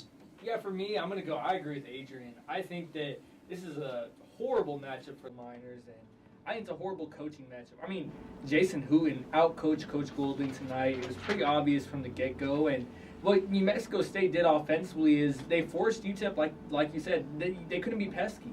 It was one-on-one, right? It was David Terrell versus Christian Cook at the top of the key, and Christian Cook was cooking, man, right? Zowdy Jackson was cooking. Everybody was cooking UTEP one-on-one. The UTEP couldn't get that help side defense. They couldn't blitz the screen. They couldn't get into their rhythm defensively, and that's such a weird thing to say, because you never say that about a defense. You say that about, somebody's offense. Hey, they didn't let you get into your set, nothing like that. But for UTEP, their defense really is their offense. That's how they score most of the time. And New Mexico State did a great job of really not letting UTEP do that. Uncharacteristic. I'll swing it to you, George. Felt just uncharacteristic all around for that defense. Yeah, totally. I mean, and back to the matchup point, I think that you guys make excellent points. NMSU loves to slow it down, grind it out, and then move the ball right, but they're also just so quick. They can answer everything that UTEP threw at them today. Every basket that UTEP made, NMSU answered, or they one-upped them. But yeah, defensively, they were just totally discombobulated. I think the Sal's point also, the lights were a little bit too bright, and NMSU wanted it more. But yeah, I mean, when you can't get in the rhythm, Zay said it best. It's UTEP's bread and butter. That's how they get their offense going. So of course, your half-court offense is then just watching five guys hang around the three-point line, not even try to get into the lane. And we've seen that a lot this year from this team. And so it becomes a broken game, and then you get this kind of result. Alberto? I just think that Miners came out flat-footed. It's can't be overstated, and I think that I haven't heard this stated. 19 of 27 of shooting in the second half from NMSU, 70%. So wow, yeah, nice. 70. You shoot 70% from the field in the second half, and then the other team is shooting 33. Miners shot 33% in the second half. I mean, yeah, that kind of just tells you the story of the game. Nothing else matters. I think, are the Miners a great team? Yeah, but they got punched in the mouth today. Like everyone said, you let yourself get too confident, you shoot poorly. Well, this is what's going to happen. A better team's going to come into your house and take your lunch. So we'll see what things go from there. David from the east side of El Paso is joining us next now at 550-56009. David, good evening. What's going on? How's it going? David, we're hanging in. How are you? Yeah. It was tough to see it. Just tough. Real simple. I think the Miners were not mentally prepared. Mentally. Because if you prepare your team mentally, that's half of it. That's half of it right there. The Aggies were sharper, faster, and they were getting their shots. And the Miners got scared, and Dan Haskins used to do gimmick defenses. I know the Miners are gonna go to cruises. Hey, okay, you get the best two of the Aggies. Okay, you go into a triangle and two. Try it. Can't hurt. There's different ways, and the Miners were just scared. But it doesn't say the Miners have to prove they're winners on the road. Okay, they're going on the road. I don't know how many games they're going on the road, but they got to win them. Okay, and real simple, Coach Golding did not do a damn thing as far as doing something different. You didn't like the adjustments? No adjustments. Dribble drive. Was it Cooks that was going in? Yeah, it was. It was him who was driving down there. David, good job, man. Appreciate the phone call. Hear your frustrations completely. You got to keep it moving, man. So I appreciate you hanging with us and staying patient with us, joining us here on MinerTalk as we continue. Miners have 2 games on the road. It's Liberty first that they play on Thursday. That's a 7 o'clock tip-off. By the way, that one will be nationally televised on CBS Sports Network. Really cool right there. And then a noon tip-off on Saturday against Florida International next week. So Miners, earlier we had Sidelines UTEP say that he, predicted UTEP to sweep. I don't know if I necessarily see that. I will say this. After the Liberty FIU road trip for the Miners, they come back home the following week to close out the month of January. They've got Jacksonville State at home. They've got Kennesaw State at home. That's a Thursday, Saturday tilt. And then they go back on the road. It's Western Kentucky and Middle Tennessee. That's the tough road trip right there. That's the one that I'm circling on there that the Miners need to try to avoid to go 0-2 during that stretch. It'll be a tough one as we continue. 915-505-6009. This is coming in from Eddie Morelos off air. Tonight was the largest margin of victory on the road for New Mexico State in the rivalry against UTEP since 1937.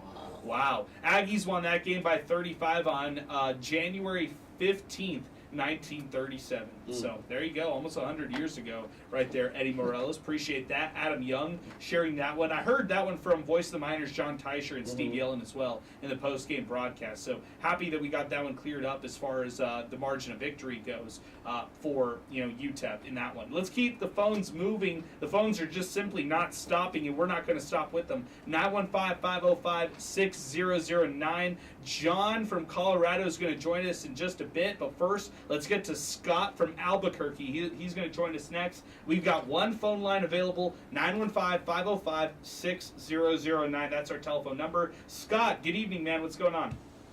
Good evening, sir. No, as an Aggie fan, glad to see us win, but damn, I went to UTEP for my Masters, and it's a hard thing to see the Aggies beat us at home. But, Coach Golding did not deal with he did not properly have the scout for the Aggies. And it's kind of sad. Like, Hooten had the better scout. And then what can you do? they were both coaches in the Southland, so you'd think they would know each other's style. So, but I'm looking forward to the Miners winning out and coming up to Las Cruces, and hopefully we'll have like a amazing game in Cruces. Yeah, hopefully so. Hopefully this one in Cruces is much better than a 28-point loss at the Don Haskins Center. I appreciate it, Scott. Thanks for weighing in. A Miner and Aggie split in their own house. So went to undergrad for New Mexico State and then went to graduate school at UTEP. I like it there, Scott. Appreciate the phone call. Appreciate your perspective as we keep things moving. 915-505-6009. Next up with us, it's John from Colorado who's joining us here on the program. 915-505-6009. If you've been waiting to get in on the program, now is the time to do it. We've got 2 phone lines that just opened up. 915-505-6009. John, good evening, man. Give us your thoughts on this one. Hey guys, thanks for taking my phone call. So I live in southern Colorado. I grew up in El Paso, went to high school, moved away to college, and I just grew up loving UTEP and was around the Filiberto Rivera days, the Jason William days, going to the Dawn, and the atmosphere was just awesome. And just so I have all these core memories of that. And so when they start winning again and you get all jazzed up and then you watch them, and my daughters are watching them here, we're all fired up, and then for them just to lay an egg is just unbelievable. Total letdown, yeah. Yes, but I have a few different perspectives. Is number one, I don't think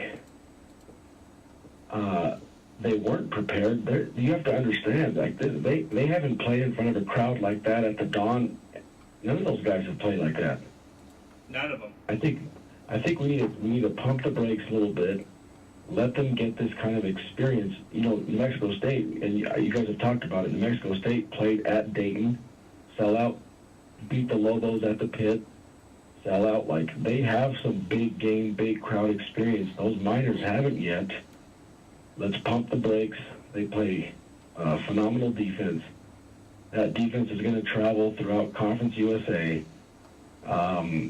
I will say, I agree with some people that the offense, it's like they play such great defense, and offensively they just cannot buy a bucket at times. Just get back to the X's and O's on some offense, get the ball inside, try to get to the line. But that defense will travel, and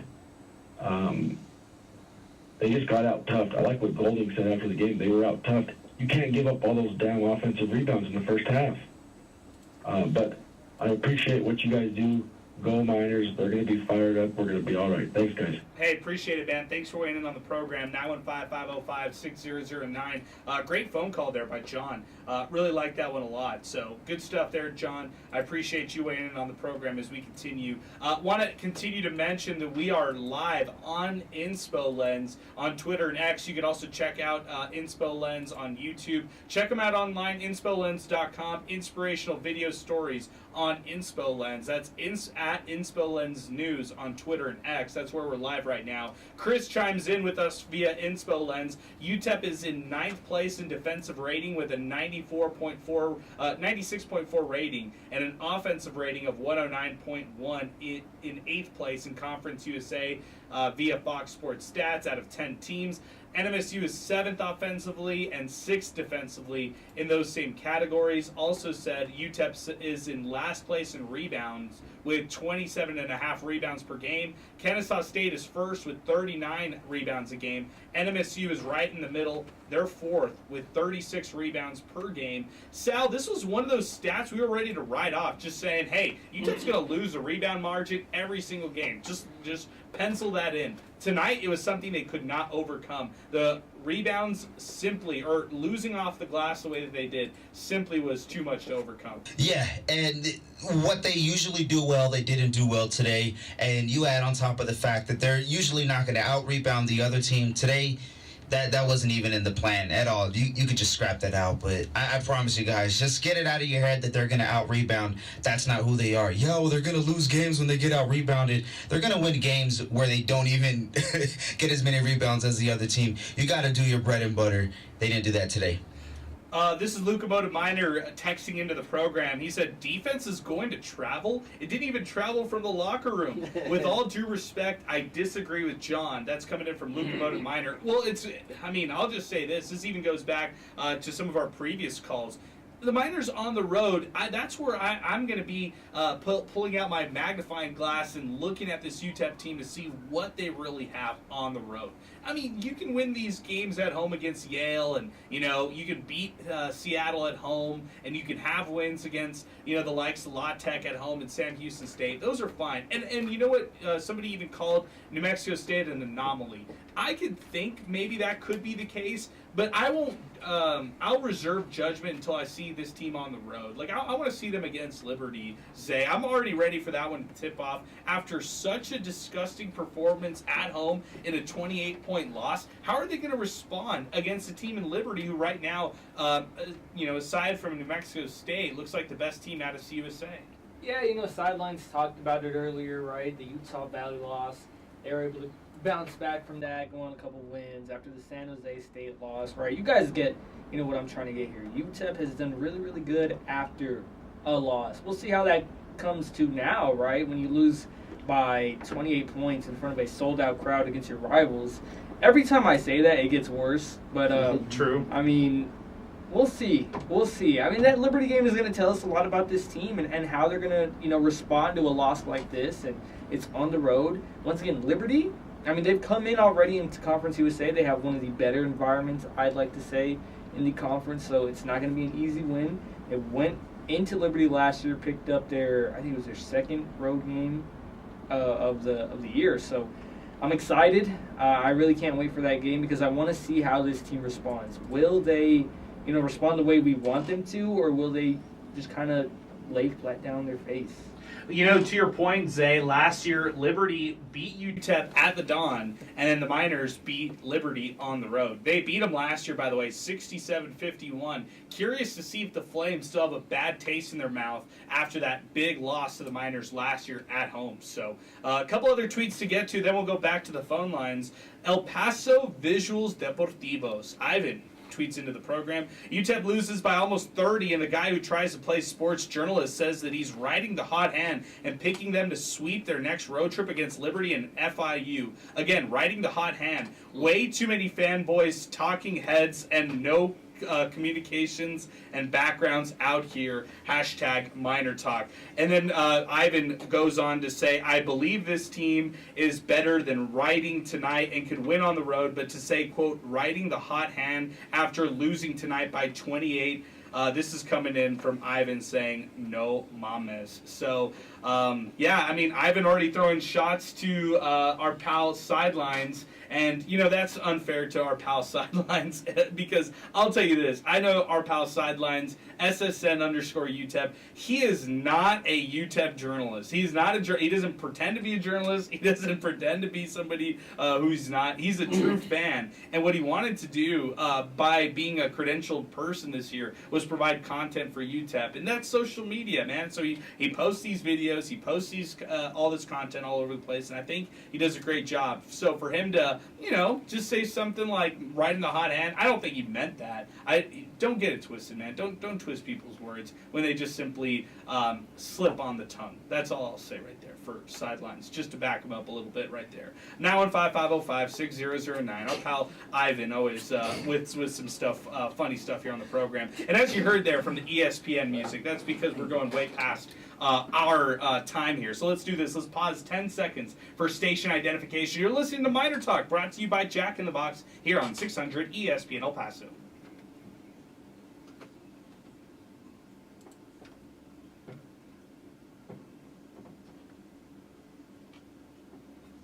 915-505-6009. That's our telephone number to get into the program. 600 ESPN El Paso on Twitter and on X. That's Twitter and X here on the program as we continue. A couple other comments coming in on the app. This is coming in from Julian. 50-50 balls, rebound, field goal percentage, toughness, coaching, and everything else won by NMSU. Very, very tough loss for our program. This is coming in from Skin Rocks 35. What happened to adjusting and boxing out? UTEP has to get back to the basics and respond to the pressure of aggressive teams. How do they come back from this?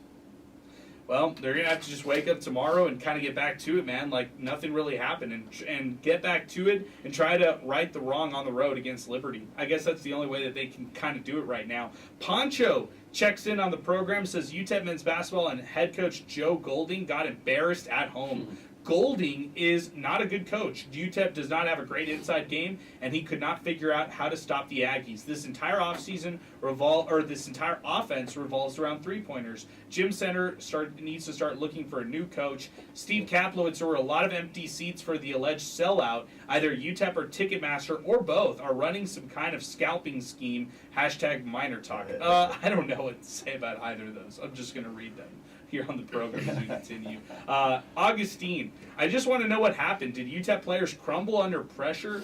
#MinerTalk. Too many people? Poor 13-year-old kid. That's what Augustine said.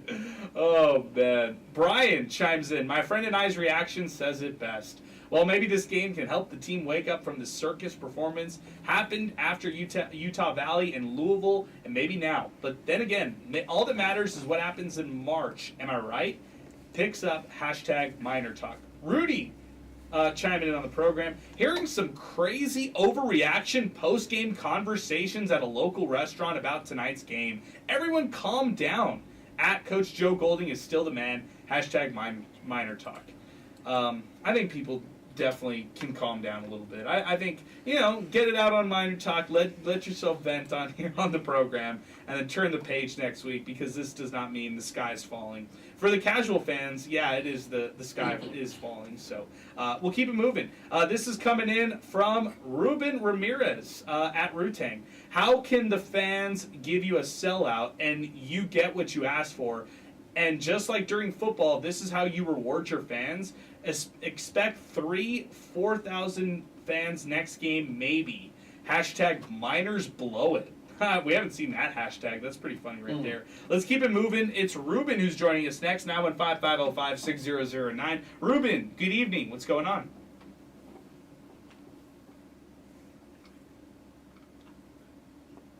Ken Lockhart, all the old school guys in the 80s. And, this team is different. And I disagree with that other caller, that other guy that chimed in about being a three-point team. We're not a three-point shooting team.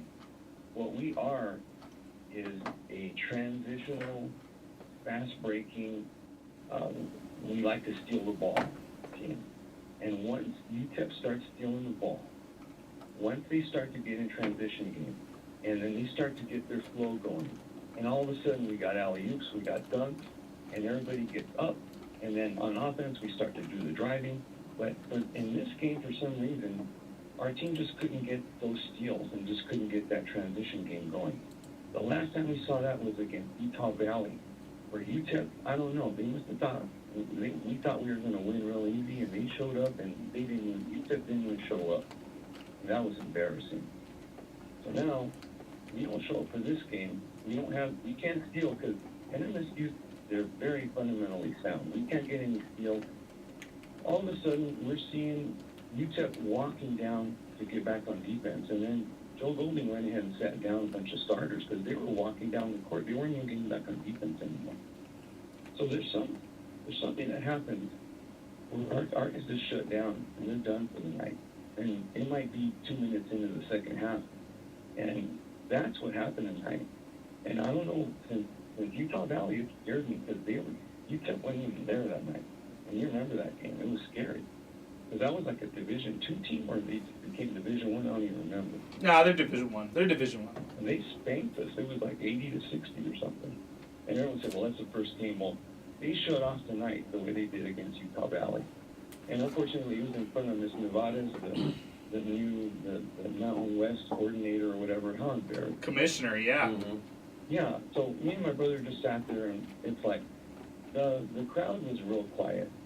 And, you know, it's a shame to have a sellout crowd be quiet. And, of course, they're going, I had been touting everybody, this is the team to watch, and it wasn't. So, but this is a transition team, fast break, take advantage of it, but there's no defense tonight. And it's a fun game when they get into it, but they didn't get into it tonight. I don't know if you guys agree with me on that. But. Yeah, I mean, I would say this. Look, like, the fans showed up. They were so excited, Ruben, just to cheer on UTEP to get onto the court for warm-ups. Like, I don't remember. I think you have to look back to the early Tim Floyd days when they were starting to dunk in the warm-up lines for fans actually cheering in pre-game drills. Like, they were all animated. The fans were all into it. But out of the get-go, I think fans started to get a little tense, just like the Miners. They saw how tense the Miners were playing. Fans started to get tense. First half was not loud at all. Second half, the fans are trying to get the team back into the game. But it was a 12-point game, then it was a 15-point game, and then out of nowhere, New Mexico State went on that 17-3 run and really never looked back after that. That's it. But I'll be back for the next game. I'm a sucker for punishment. Okay, we'll see you out there, Ruben. I appreciate it, man. Thanks for weighing in on the program, and thanks for the comments tonight. 915-505-6009. That's our telephone number. As we're starting to wind it down here on the program. Z Nelson on the program tweets into the program, one game, you got smoked to a rebuilding New Mexico State team. If you can't beat them now, which you haven't done much of that in a while, it's never going to happen. I'd say have fun in the Mountain West, but UC Davis is going to be super hard. Glad Gloria Navarez was there to see that beatdown at home. Man, this is coming in from Jeffrey Bernstein. Hopefully this will turn out to be either a blip on the season or just a bad matchup. Michael Nunez, whoa, New Mexico State has won 18 of the last 22? I lost track when that loser, Greg Heyer, was here for a year. This is coming in from the one, at Flash Action 60. Being in from Michigan, losing to a rival in embarrassing fashion is unacceptable. Also said the attendance is going to take a major hit. This is coming in from Jeffrey Bernstein again. Tonight's loss can go one of two ways. Either the Miners will fall apart or they'll rebound and play stronger the rest of the way. It'll be fascinating to see what path they take. This is from Augustine. Is UTEP playing possum? Herman Flores' complete choke job talking about this loss here for the Miners. Let's keep it moving. We got another phone call to get to, 915-505-6009. That's our telephone number. 600 ESPN El Paso on Twitter and X. If you've been trying to get on the program, give us a call right now. We've got some availability, 915-505-6009. Andrew is next up with us, and then we'll ping around the table with some more thoughts going into next week on the road. Andrew, good evening, man. What's happening? Obviously, UTEP looked terrible tonight. I think I'm pretty glad Golden kind of took the blame because being there, he looked distraught, and I'm not gonna say too much about that, but yeah, I think that had a lot to do with this loss was coaching. And I will say though, I don't want to just call and be negative. I think there's a big silver lining that I'm not really hearing, but I'm kind of seeing, and I think Conference USA is kind of crazy this year. I don't really know if there's going to be a team that dominates. Liberty lost tonight, and I was expecting them to be the kind of lead the way. So it seems like everybody's going to drop a game in conference play at some point. Maybe this was our time to drop that one game. I'm sure going to be a couple more that we drop. NMSU is going to have their game that they dropped. They're going to lose to somebody, and it's probably going to be an upset. So I think that's a big silver lining, and I'm looking forward to seeing how this conference plays out. I think there's a lot to look forward in that regard. Yeah, I think so too. I like the fact that you're bringing up just the parity. I mean, we talked about it earlier. We're seeing the parity right now. Conference USA favorites in La Tech just dropped 2 in their West Texas trip. So yeah, it's evident. There's times where you could just look at it and there's going to be parity across Conference USA. However, the flip side, you could have said, well, Miners started off 12-3 in this conference. maybe this could have been a year where the Miners take a strong arm on Conference USA, and despite a lot of parity across the league, this could have been the year where the Miners take control and are atop the league. Sal, is there ever going to be a year where the Miners are top 1, 2, or 3 in this conference without, fans or anybody having to just give the excuse of, oh, don't worry, just wait for the tournament? You know what? That's such a good point. I don't think that's gonna come, and it's not even a problem if it doesn't come, because if you look around college basketball, some of the better teams in their conferences, they're gonna drop 1, maybe 2. Could even be 3 games. That's just the way some of these conferences are now. Look at the A10. Look at the Big West. Look at the West Coast Conference. I guess Gonzaga's the exception, right? But to that point, right? Let's say, hey, you're running through your conference. Then what's gonna be the talk? Well, you wanted Conference USA. It doesn't really mean much. What were they saying about the Aggies when they were still in the WAC, right? They're just beating up on these WAC teams. What did UTEP do to a WAC team when they visited them this year? You know what I mean? So it's just a completely different. They're not gonna run through a conference. Some fights, man. They're not gonna win as good as they are. They're not gonna win every single game by 15 points. It could be ugly. They could win by 1 or 2. They could lose by 1 or 2. They could lose by 15 plus. It all depends on what team shows up. But no, don't expect undefeated seasons. Not even from UTEP, but from the best teams in college basketball itself. Zay, the last time UTEP finished in the top 3 in Conference USA was the 2014-15 season. So, been almost 10 years, actually 10 years exactly, since UTEP finished in the top 3 of Conference USA. Yeah, they're going to have some work to do. Conference USA is a gauntlet, as always. So, I'll try and do some real journalism. I know some people want to see me do some real journalism. Or Sidelines. I think Sidelines does some real journalism. So, We'll do some real journalism, and we'll dig into all the great stats and see who's riding the hot hand at the end of the season. Okay, I like it. Right now, as it stands, by the way, UTEP is third in the conference as it stands. So a lot of parity across the league from top to bottom. Middle Tennessee's 3-1, New Mexico State's 3-0, and those are the teams who are atop UTEP in the standings so far in Conference USA. By the way, I mentioned this earlier. Home teams are 13-5 in Conference USA, but here you go, Sal. I got a good one for you. I know you're the stats guy, like Ronnie likes to say. In the close game percentage, that's talking about games that are decided by less than 4 points or overtime. Only 1 of 18 games in Conference USA has been decided by less than 5 points. How about that? Are you serious? 1 game decided by less than, what'd you say, 5? Yes, only 1 game so far out of 18 league games in Conference USA has been decided by less than 5 points or has gone to overtime. That's insane. That's hard to believe, because I've been watching some of these games and they're dogfights. I'll say this, that number might be just a little bit misleading. Is there like 6 points or something, or games decided in the final minute and a half? I would love that stat, but hey, that's interesting for sure. And also to some more stats as well. UTEP, the only home team in Conference USA tonight to not win. Oh, nice. Wow, that's interesting. That's interesting in itself. I mean, it just tells you home teams are just winning at a high clip in Conference USA. Here's the next one for you, Sal. Blowout percentage. That means games that are decided by over 20 points. Only 2 of the 18 games have been decided by blowouts. So they're not close games. They're not necessarily blowouts. To your point, it's all between 5 and 19 points, really, these games are being decided by. You know what's the best part? We're barely in the early leg of January. I know. 1 3/4 of basketball to play in Conference USA. So you're saying there's a chance for a 2-bid league? I'm not saying all that. Oh, man. I'm just joking with you. Yes. Okay. The JD Aziz tweets into the program, this game was just plain embarrassing. We read this one earlier today, but actually this is from Joe Chacon. Battle lost, but still sitting at 12-4 and 2-1 in conference play. There's still plenty more ball to play. Calm down, take a breath, and tomorrow's another day. Hashtag win the rest. Hashtag win the West. Hashtag reppin' from El Chuco now.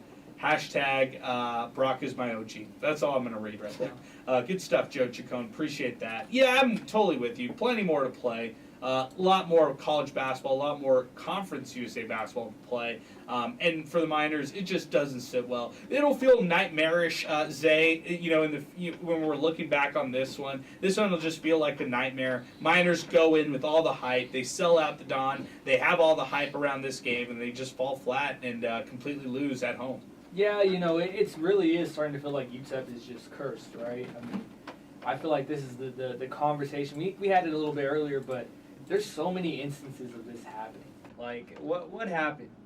Was there like a bet made with somebody? Like, this UTEP team, this UTEP athletics program just feels cursed, right? It was a volleyball loss in the Conference USA Championship, and then they lose in the NCAA tournament. UTEP loses tonight. UTEP football loses to Southern Utah to start the Scotty Wilder. I mean, you can go on and on. Like, that's the bad thing is there are so many instances of this. But you just hope that UTEP learns from it. You hope that they take this one, do some soul searching, like I said earlier, and are somehow able to get better from a loss like this.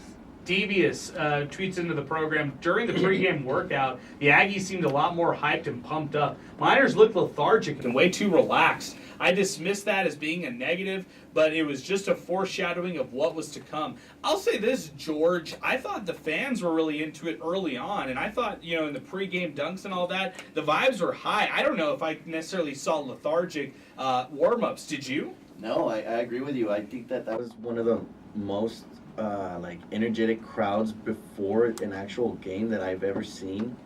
And it was funny. I was speaking to Sal when I got here right after the game about how New Mexico State looked. I didn't really think that they looked locked in. They were missing dunks. They were missing layups in their line, and I was like, they're kind of like goofy out here right now. And so I definitely Otis Frazier was doing windmills, and I was like, oh my God, it might be one of those games where we lay it on them.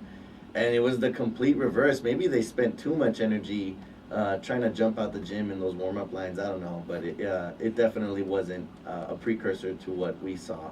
Okay, Adrian at Enemy Win 3 tweets into the program. How does NMSU do a total rebuild and get better than UTEP in such a short time?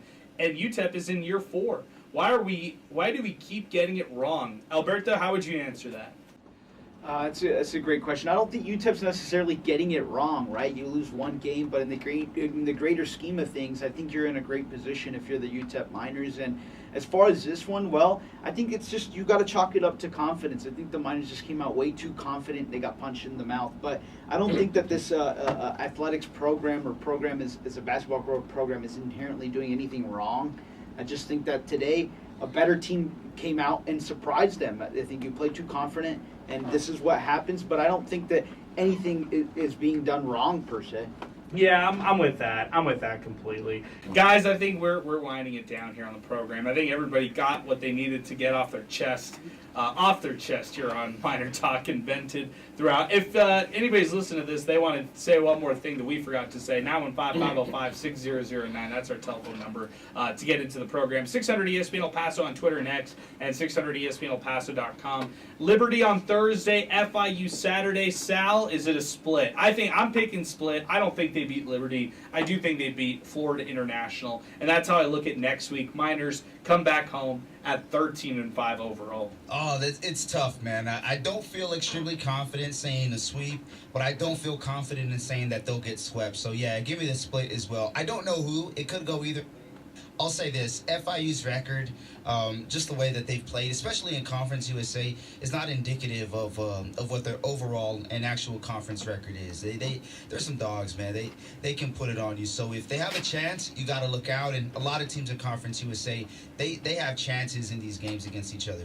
Final comments from our brain trust over here as the Miners go on the road. Liberty on Thursday, FIU Saturday. We'll start with you, Alberto. Thoughts as the Miners kind of try to turn the page here?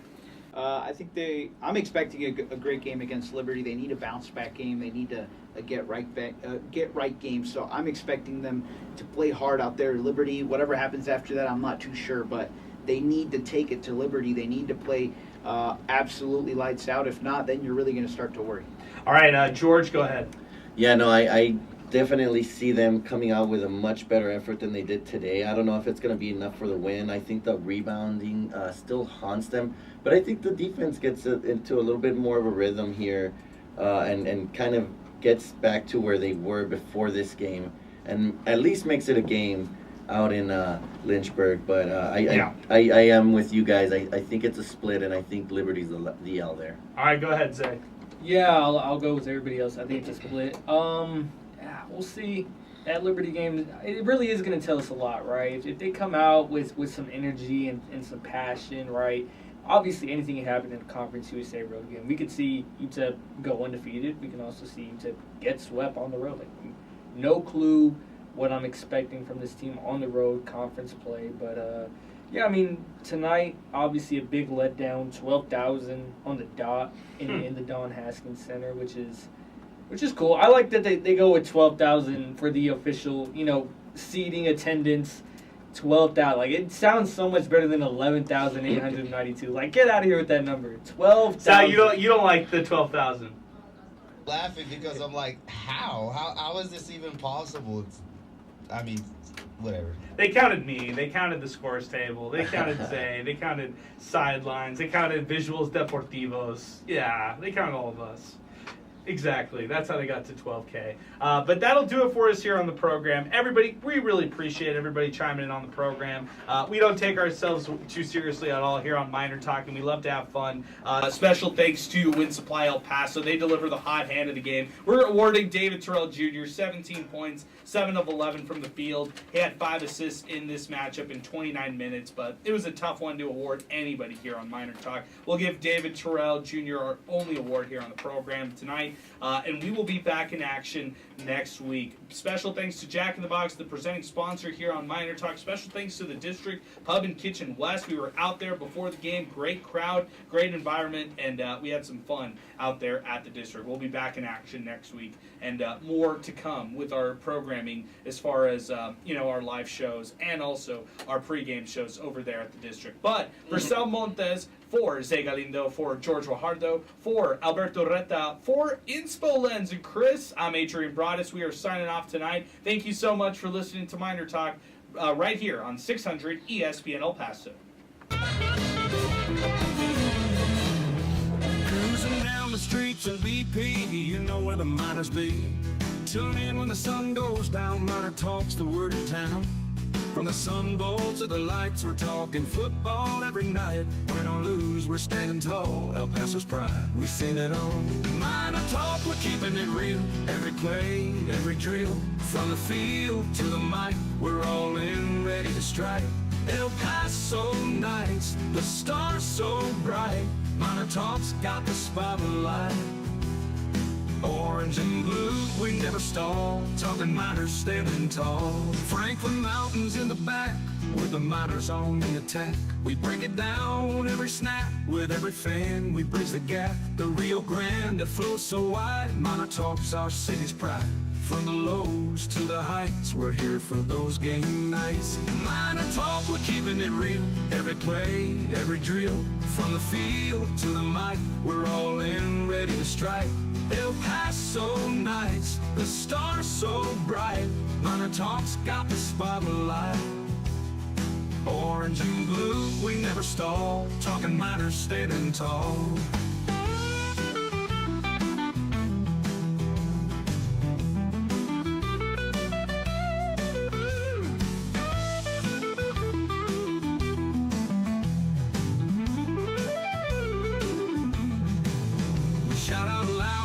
Crowd, every voice we make it proud. From the heart of El Paso, wherever Miners let them know. MinerTalk, we're keeping it real. Every play, every drill. From the field to the mic, we're all in, ready to strike. El Paso nights, the stars so bright. MinerTalk's got the spotlight. Orange and blue, we never stall. Talking Miners standing tall.